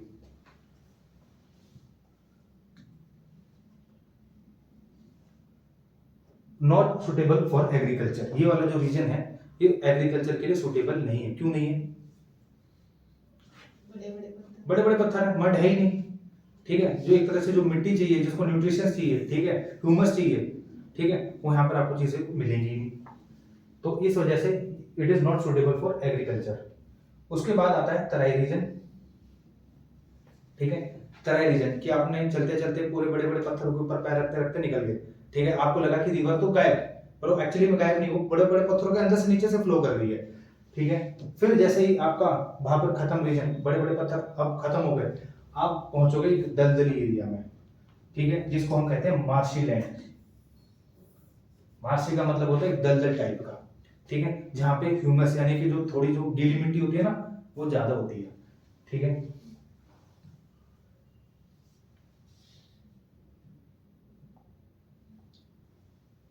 यानी कि आपने ये वाला एरिया क्रॉस कर लिया, अब आ चुके हो आप दूसरे वाले पार्ट में जिसका नाम है तराई।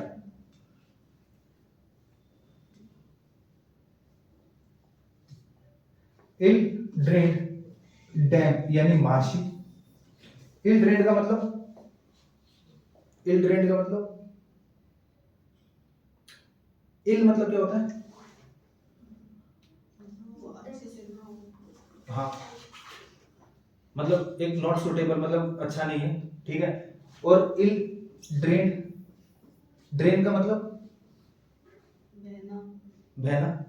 ठीक है, इल ड्रेन डैम, डैम का मतलब वही दलदली, ठीक है, जिसमें ज्यादा मिट्टी, दलदली area. Ill drained the damp marshy and the thickly forested, यानी कि ये वो रीजन है जहां पे आपको गीली मिट्टी, दलदली टाइप का एरिया, ठीक है, और हैवी फॉरेस्ट। ठीक है, हैवी फॉरेस्ट। अब यहाँ पे जो है पहले बाबर रीजन में आपको पेड़ वेड़ कुछ नहीं दिखाई देगा। ठीक है, क्यों कुछ नहीं दिखाई देगा? क्योंकि बड़े बड़े पत्थर है भाई, हो भी सकता है वहां से प्लांट ग्रो ना कर पाए। पर अब आ चुके हो आप एक ऐसे रीजन में जहाँ पे अब पेबल्स मतलब पत्थर जो थे वो खत्म हो चुके हैं, यानी कि अब जो है एक मार्शी लैंड है जहाँ पे थिकी फॉरेस्ट मिलेगा आपको। Narrow track to the south of, ये साउथ ऑफ भाबर, यानी कि भाबर के साउथ में। ठीक है, सबसे पहले आता है आपका भाबर, और भाबर के साउथ में है Terai region. Widest along Bihar and eastern UP. ठीक है, यानी कि इस वाले एरिया में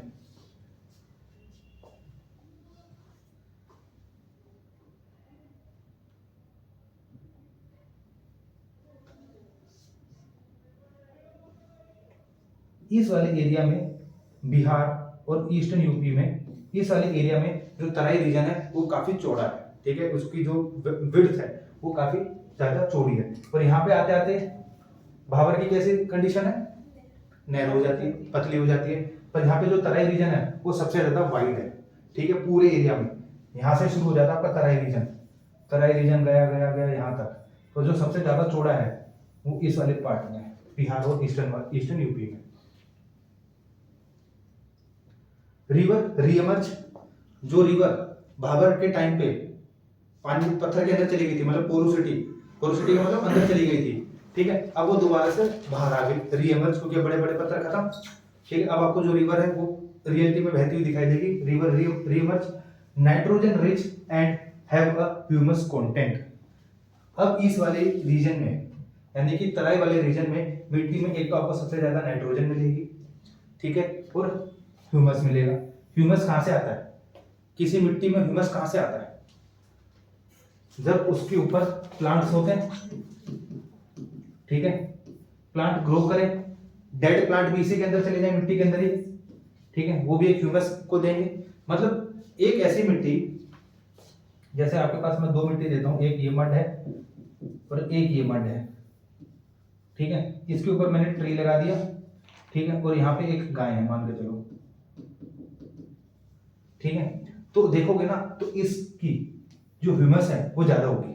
क्यों? क्योंकि यहाँ से आपको पत्ते भी गिरेंगे, वो पत्ते मिट्टी में मिक्स होंगे, और जो, ठीक है, जो काउ डंग होगा वो, ठीक है, यहाँ पे बैक्टीरियाज आएंगे, ठीक है, ऑब्वियसली सी बात है, माइक्रो ऑर्गेनिजम्स आएंगे, ठीक है, वो उस चीज को खाएंगे, रिलीज करेंगे, यानी कि यहाँ पे जितनी ज्यादा बायोलॉजिकल एक्टिविटी होती रहेगी उतना उस मिट्टी में आपको ह्यूमस मिलता रहेगा। तो इस वाले मार्शी वाले लैंड में ह्यूमस कंटेंट सबसे ज्यादा होता है। क्यों? क्योंकि यहाँ पे ट्रीज है, ट्रीज रहेंगे तो एनिमल्स भी होंगे, ठीक है, एनिमल्स होंगे तो ह्यूमन, वो जो उनकी जो एक्टिविटी है वो भी होगी, और एक्टिविटी होगी तो उन चीजों से ह्यूमस मिट्टी में बढ़ता है, ठीक है। सो दिस रीजन यानी कि Terai region is good for sugarcane, rice और व्हीट, ठीक है, ये जो तराई रीजन है ये बेस्ट माना जाता है शुगर केन के लिए और आपका राइस और व्हीट के लिए। उसके बाद आता है भांगर, यानी कि यहां से जो रिवर आ रही थी वो अंदर ही अंदर लुप्त हो गई थी, ठीक है, तराई रीजन में वो बाहर आ गई, ठीक है, और जैसे ही आपने भांगर को क्रॉस किया तराई आया, तराई को क्रॉस किया फिर आया भांगर रीजन। अब देखो भांगर रीजन और खादर का एक ही चीजों में समझ जाओगे।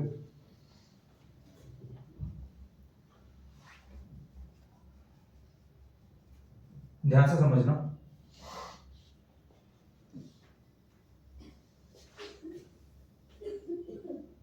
ये रिवर एक आपकी फ्लो कर रही है, ठीक है,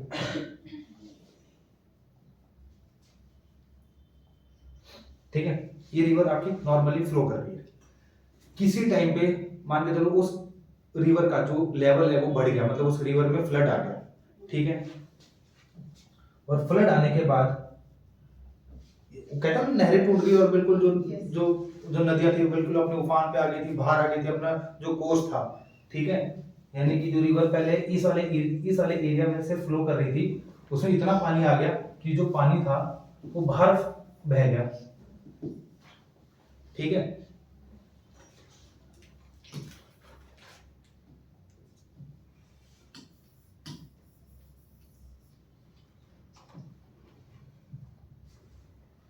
यहां से आप साइड व्यू भी देखते रहना, ठीक है, ये आपका बिल्कुल टॉप व्यू, मैं आपको ऊपर से दिखा रहा हूँ रिवर बहती हुई, और ये आपका फ्रंट व्यू, मतलब जो रिवर है वो आपके सामने से बह रही है। ये है नॉर्मल टाइम पे कि रिवर नॉर्मली अपना फ्लो कर रही है, ठीक है, इस टाइप में। अब एक दिन क्या हुआ, अगले दिन इस रिवर में आ गया मतलब एकदम से ज्यादा पानी, यानी कि इसने अपना जो उसकी जो कोर्स थी उससे भी ऊपर बहने लग गई और वो यहां बहने लग गई, ठीक है, यहां तक बहने लग गई और इसका पानी मान के चलो यहां तक एक पॉइंट तक आ गया, ठीक है, एक पॉइंट तक आ गया। अब ऊपर से देखें तो यहां तक आ गया मान के चलो,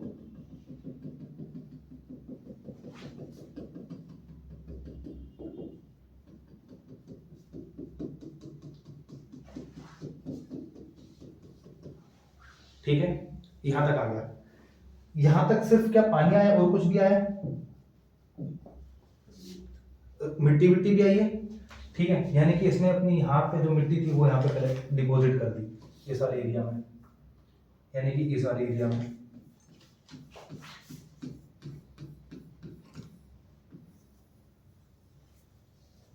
ठीक है, इस वाले एरिया में जैसे ही पानी बाहर गया, ठीक है, यहाँ पर वो देख लो ना जो रोहतक में बाढ़ आई थी, बाढ़ तो क्या थी, मतलब जब बारिश बहुत ज्यादा हो जाती है घरों में पानी चला जाता है, पानी तो चला जाता है मिट्टी रह जाती है, ठीक है, तो वही सेम यहाँ पर हुआ कि जैसे ही वो अपने लेवल से बाहर आई, उसने अपना एक तरफ से कोर्स को तोड़ दिया और यहाँ पे सेडिमेंट को डिपॉजिट कर दिया, और अगले दिन ये रिवर जो थी वो दोबारा से अपने उसमें आ गई, ठीक है, अपने नॉर्मल लेवल पर आ गई, पर सेडिमेंट तो वहीं रह गया, Yes, sir. ठीक है, सेडिमेंट्स वहीं रह गया। ये ओल्ड है या न्यू है? Old. ओल्ड है, एक दिन पुराने को ओल्ड बोल दिया, मान के चलो अभी थोड़ी टाइम की बात है, मतलब कल परसों में ही हुआ है, मान के चलो, ठीक है, सेडिमेंट रिवर आई थी, उसने अपना सेडिमेंट्स वहीं डिपॉजिट कर दिया। अब ये ओल्ड है न्यू है? ये न्यू है, ठीक है, ओल्ड अभी हुआ नहीं है, ये न्यू है, ठीक है। इस न्यू को क्या कहेंगे हम? खादर, ठीक है, इसको हम कहेंगे खादर, ठीक है। अब ये देखो, अगले टाइम फिर जो रिवर थी, ठीक है, ये हो गया खादर,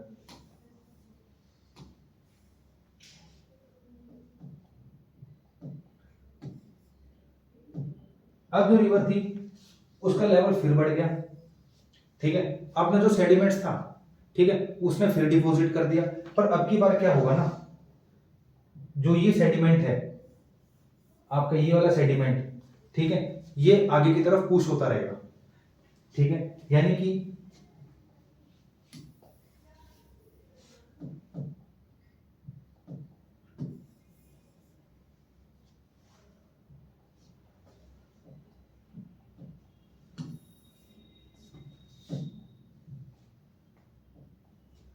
जो सेडिमेंट पहले यहां पे था आपका, ठीक है, यहां पे आपका पहले तो सेडिमेंट था, अब वो पुश होके इधर चला जाएगा, ठीक है, यहां पे क्यों? क्योंकि यहां पर आ गया अब नया वाला सेडिमेंट, यानी कि नए वाले ने पुराने वाले को आगे की तरफ पुश कर दिया, ठीक है, पानी फिर अपने उसमें लेवल पर आ गया, फिर क्या हुआ, फिर लेवल बढ़ा, लेवल बढ़ने के बाद जो सबसे पहला वाला था वो यहां चला गया, ठीक है, उसके बाद जो आया था वो यहां आ गया, ठीक है, और जो नए सेडिमेंट्स थे, नए सेडिमेंट्स वो यहां आ गए, ठीक है, यानी कि देख रहे हो जो चीजें सेडिमेंट जो सबसे पहले यहां डिपॉजिट हुई थी, ठीक है, अब वो कोर्स से, कोर्स का मतलब एक तरह से चलो बेसिन कह लो, बेसिन मतलब ये वाला एरिया, ठीक है, बेसिन मतलब जो रिवर का जो बैंक है, ठीक है, रिवर बैंक से दूर जाता जा रहा है, ठीक है, और अब जो चीज पहले खादर थी, अब वो क्या बन गई? वो भांगर बन गई, ठीक है, और ये जो है ये क्या है? ये खादर, ठीक है, इसी को हम कहेंगे न्यू, इसको अब कहेंगे हम ओल्ड, और एल्यूमिनियम लगा दूं, क्यों? क्योंकि यही सेडिमेंट है जो रिवर के थ्रू आया, Yes. ठीक है, तो ये बन गया आपका खादर और भांगर, ठीक है। अब फिर वही होगा, वही चीजें इसके साथ भी,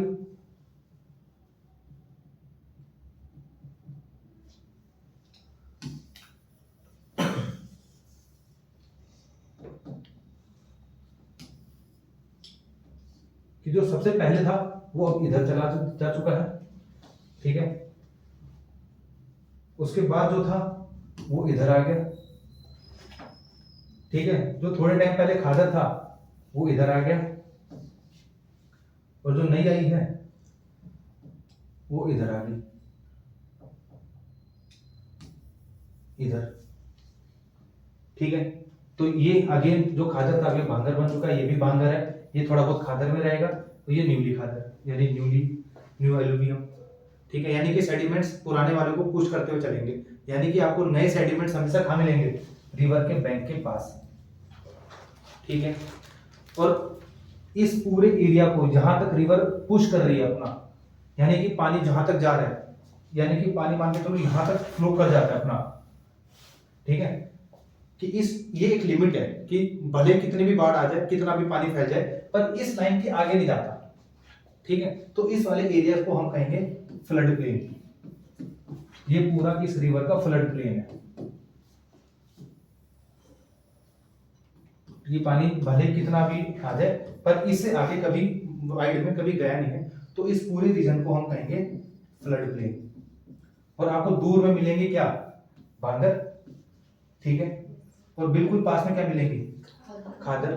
जो आज खादर है वो कल ना भांगर बन जाएगी। क्यों, फिर सेडिमेंट्स आएंगे, इनको पुश कर देंगे, ठीक है। और पुश कैसे होते हैं, पानी भी पुश करता है, ठीक है, वो सेडिमेंट्स को पुश कर देता है आगे की तरफ, क्योंकि पानी जैसे फ्लो करता है तो जितने भी सेडिमेंट्स होते हैं उनको आगे की तरफ पुश कर देता है, और जो नए होते हैं वो वहीं सेटल डाउन हो जाते हैं, ठीक है। और एक्सट्रीम लेवल तक जहां तक करेगा जहां तक उसका फ्लड प्लेन का जो एरिया होगा।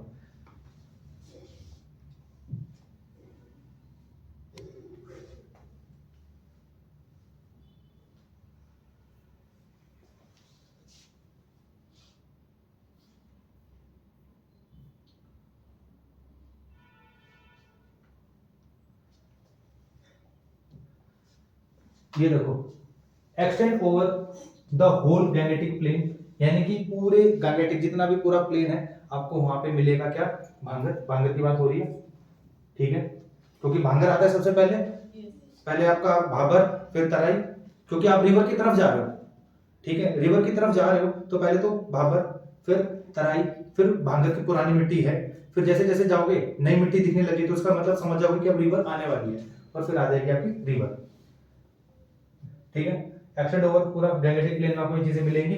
ओल्डर एलुवियम, आगे समझ में, ओल्डर है, ठीक है। Formerly the terrace higher than the flood plain, यानी कि फ्लड प्लेन जितना भी है बिल्कुल उसके एक्सट्रीम, बिल्कुल टेरेस है बिल्कुल एक्सट्रीम पे आपको मिलेगा कंकर, जिसको हम कैलक्रस भी कहते हैं। यहाँ पे आपको कंकर की जो मात्रा है वो भी मिलेगी, ठीक है। वेरिएशन ऑफ भांगर, वेरिएशन ऑफ भांगर में देखो बरीद प्लेन और एक भूर, कुछ नहीं है, सेम वही है, इनके लोकल नेम है, ठीक है। ये आपके जो भांगर रीजन है ना, भांगर रीजन का ही एक लोकल नेम है, जैसे बरीद जो कि है delta region of Bengal, Bangladesh में पड़ता है ये रीजन, ठीक है, और काफी वाइड है, ठीक है। जो भांगर रीजन है ना काफी बड़ा है, काफी मतलब इस पूरे गैंगेटिक प्लेन में देखा जाए तो सबसे बड़ा जो पोर्शन है वो है बरीद का, बांग्लादेश के में उसमें पड़ता है ये, ठीक है। डेल्टा रीजन ऑफ बंगाल, यानी बंगाल वाले इसको, इस वाले रीजन को बरीद कहते हैं, और कुछ नहीं कि अलग से कोई इसकी एक नई थ्योरी है, कुछ नहीं, बस नाम है उसका, लोकल नेम, ठीक है। एक है भूर, ठीक है। Formation of the middle Gangetic and the Yamuna Doab, यानी कि जो दोआब क्या होता है पता है, हाँ, मतलब एक ऐसा जैसे कि जैसे ये रिवर जा रही है, ठीक है, और बीच में कोई वो आ गया, कोई जगह आ गई जो थोड़ी ऊंची सी है, और उसने इस रिवर को दो पार्ट में डिवाइड कर दिया, ठीक है, तो दैट इज कॉल्ड दोआब, ठीक है। तो वैसे इस भांगर रीजन के दो इंपॉर्टेंट जो पोर्शंस हैं वो है एक बरीद, और कुछ नहीं, सिर्फ नाम है भांगर रीजन का, जो कि है बांग्लादेश में, ज्यादातर जिसका जो पार्ट है वो बांग्लादेश में है, ठीक है। अगला है भूर, formation middle Gangetic and the Yamuna, Ganga और यमुना का जो दोआब है उस वाले रीजन को कहते हैं भूर, ठीक है। Elevated piece of a land situated along the bank of the river Ganga. This has been formed due to the accumulation of the wind blown sand dunes during the hot dry summers. यानी कि ये देखो, इसमें वैसे कोई theory वाली बात नहीं है, उसी में दिखाता हूं।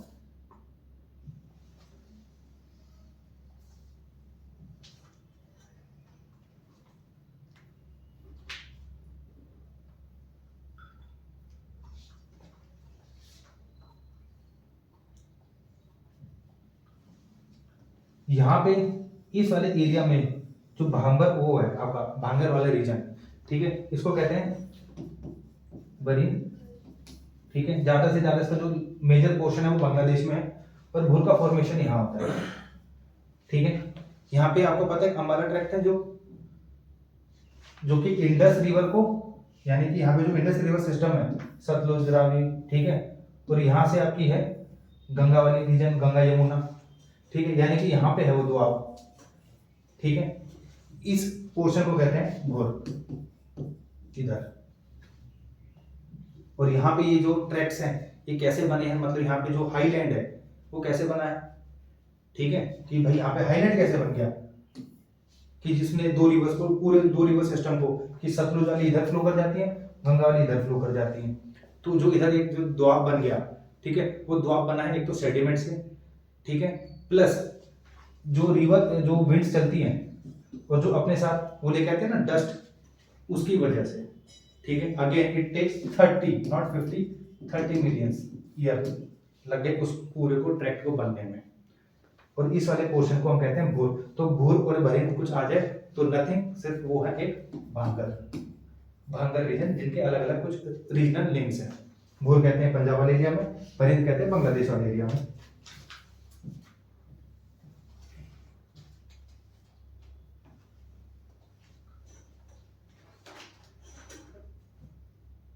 ठीक है, आगे भांगर कंटेन फॉसिल, यानी कि जो भांगर रीजन है वहां पे आपको फॉसिल्स मिलते हैं, ठीक है। फॉसिल्स किस चीज के फॉसिल्स ज्यादातर किसके रहते हैं, सोच के बताओ, किसके ज्यादा आपको फॉसिल्स मिलेंगे। और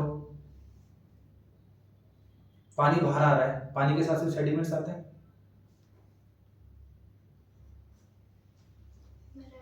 मरीन एनिमल्स, जो छोटे छोटे जो होते हैं ना फिश वगैरह, ठीक है, जितने भी जो ऐसे जीव जंतु जो पानी के रहते हैं, ठीक है, और पानी जब ऊपर आता है तो ये भी साथ में आ जाते हैं, पानी इनको लेके जाता है तो ये भी चले जाते हैं, पानी तो वापस आ जाता है, ये बेचारे जो फॉसिल्स होते हैं, जो जो एक्वेटिक एनिमल्स होते हैं छोटे छोटे, ठीक है, वो उस रीजन में रह जाते हैं, ठीक है, और उन्हीं की फिर जो डेड बॉडीज जो बाद में जाके बनती है फॉसिल्स, ठीक है। मरीन ट्रैक्ट कुछ वैसे इंपॉर्टेंट नहीं है इसके में, it is a the geographic region in the part of the north west Bangladesh, वही बांगर की बात हो रही है, ठीक है। It lies north west of the confluence of the upper Padma, Ganga river को देखो, ये जो बरीद वाला रीजन है, बरीद अगेन वही एक भांगर रीजन, लोकल नेम है बांग्लादेश का। ये भांगर रीजन किस रिवर की वजह से बना है, पद्मा, ठीक है, हमारे यहाँ गंगा रिवर कहते हैं, गंगा रिवर जैसे ही बांग्लादेश में जाते हैं उसको पद्मा नाम दे देते हैं, ठीक है, तो पद्मा रिवर से बना हुआ है। एंड जमुना, हमारे यहाँ पे ब्रह्मपुत्र कहते हैं, जैसे ही रिवर ब्रह्मपुत्र बांग्लादेश में एंटर कर जाती है उसको कहते हैं जमुना, ठीक है, तो उनके सेडिमेंट से बना हुआ है ये बरींद, ठीक है। और सबसे इंपॉर्टेंट क्यों है, क्योंकि आप ये देखो ना, गंगा रिवर कितनी बड़ी है, ब्रह्मपुत्र रिवर कितनी बड़ी है, इतनी बड़ी जो दो रिवर आपस में आती हैं तो सेडिमेंट्स कितना होता होगा, तो सबसे बड़ा जो भांगर रीजन बनता है, जो सबसे इंपॉर्टेंट वो वही बनता है, ठीक है।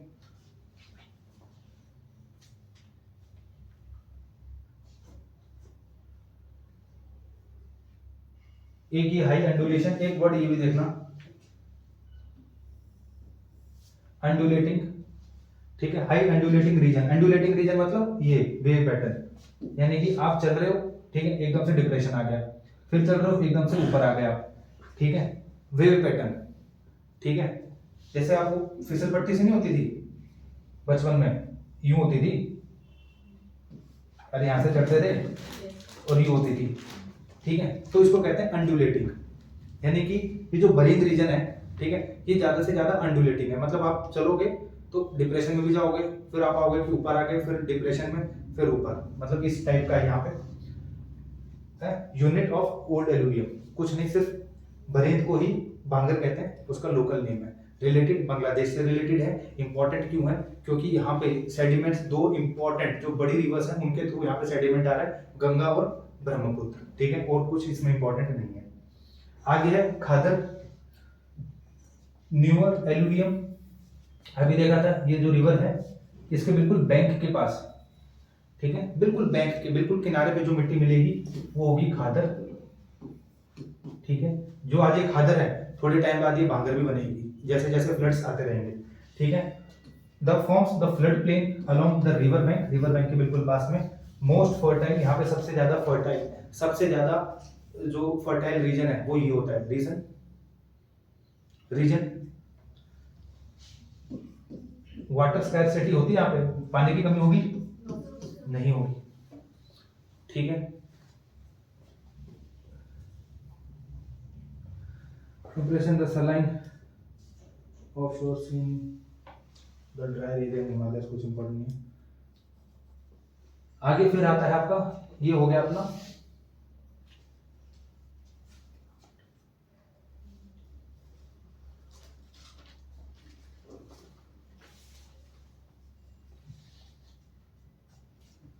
ठीक है, तो हमने लॉन्गिट्यूडनल में देख लिया कि जैसे जैसे आप नॉर्थ से साउथ की तरफ जाओगे, पहले आएगा भांगर, फिर आएगा तराई, फिर आएगा नहीं सॉरी भाबर, तराई, फिर भांगर, और फिर लास्ट में खादर, और खादर के बाद ये आपकी रिवर यहाँ पे। तो यहाँ पे इस वाले रीजन में आपको खादर, और यहाँ पे दूर में भांगर। ठीक है, ये देख लिया हमने लॉन्गिट्यूडनल।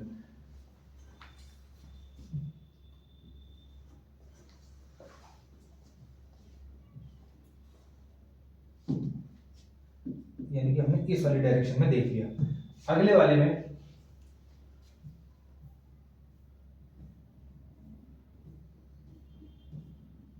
फिर आगे है ट्रांसवर्स प्रोफाइल। अभी तक तो आप देख रहे थे लॉन्गिट्यूडनल प्रोफाइल, अब है ट्रांसवर्स प्रोफाइल जिसमें अलग अलग रीजन्स हैं। ये देखो,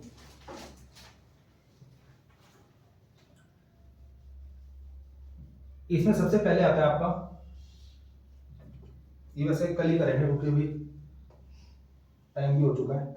सबसे पहले है राजस्थान प्लेन, ठीक है, राजस्थान प्लेन की हम स्पेसिफिकेशन देखेंगे। फिर जैसे आगे जाओगे फिर आएगा पंजाब हरियाणा प्लेन, ठीक है। फिर जैसे आप आगे जाओगे अपर गंगेटिक प्लेन, मतलब ये पूरा गंगेटिक प्लेन है, ठीक है। इसको भी 3 पार्ट में डिवाइड कर रखा है, अपर मिडल ये, बट इतना हमें डीप में नहीं जाना, ठीक है। हम पूरे को एक लेके चलेंगे कि पहले आया राजस्थान, फिर आया आपका पंजाब हरियाणा, उसके बाद पूरा ये गंगेटिक प्लेन, ठीक है, उसके बाद ये आपका ब्रह्मपुत्र प्लेन, ठीक है। वैसे गंगा प्लेटिंग को भी, गंगाटिक प्लेन को भी 3 पार्ट में डिवाइड कर रखा है, लोअर मिडिल नहीं, अपर मिडिल और लोअर, पर हम इसको एक ही लेके चलेंगे, ठीक है, क्योंकि कुछ इंपॉर्टेंट इतना डीप में नहीं जाना हमें, ठीक है। एग्जाम पॉइंट ऑफ व्यू से जो चीजें इंपॉर्टेंट है वो पढ़ेंगे। तो 4 पढ़ेंगे, राजस्थान, पंजाब, पूरा गंगेटिक प्लेन और एक आपका ब्रह्मपुत्र प्लेन, ठीक है। इसमें ये रहा राजस्थान प्लेन, पंजाब प्लेन, ठीक है, Gangetic plain, Gangetic plain delta, Brahmaputra plain. और कल आपके का पहला मेंस का मैं क्वेश्चन लिखवाऊंगा, सिग्निफिकेंस ऑफ प्लेन्स, ठीक है। मैंने काम करो, 10 मिनट है ना, लिखो लिखो।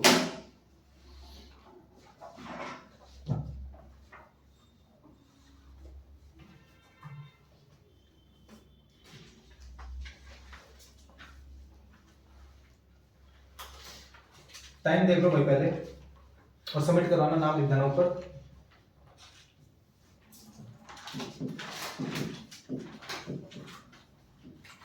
वन 150 वर्ड्स का, ठीक है। टाइम हो चुका है 12:50। आपके पास है 1:05 तक 15 मिनट्स। सिग्निफिकेंस ऑफ प्लेन कि मतलब प्लेन्स के हमारे उसमें क्या फायदे हैं। सेकंड चीज, आप इनको पॉइंट को कंसिडर कर लेना कि एक तो फर्टाइल है, ठीक है, फ्लैट सरफेस है, तो क्या फायदे हैं, इंटेंस एग्रीकल्चर एक्टिविटी होती है इस प्लेन में। मतलब आप इन पॉइंट्स को उन अपने आंसर में मतलब मेंशन कर सकते हो, ठीक है, आइडिया ले सकते हो। Network of road and railway, सबसे ज्यादा रोड एंड रेलवे भी इसी एरिया में है, तो क्या सिग्निफिकेंट है। टूरिज्म कैसे इंपॉर्टेंट है यहाँ पे, ठीक है। और वाटरवेज, वाटरवेज पता है, वाटरवेज जैसे नेशनल हाईवे होते हैं वैसे वाटरवेज भी होते हैं। नेशनल हाईवे पता है ना, रोड्स, ठीक है, तो वैसे ही वाटरवेज की जो रिवर है, ठीक है, उसमें भी शिप्स चलती हैं एक पॉइंट से लेकर दूसरे पॉइंट तक, ठीक है। तो ये चीजें 15 मिनट है सिर्फ, ठीक है, और 150 वर्ड का लिखना है। इन पॉइंट्स को आप मेंशन कर सकते हो, देखो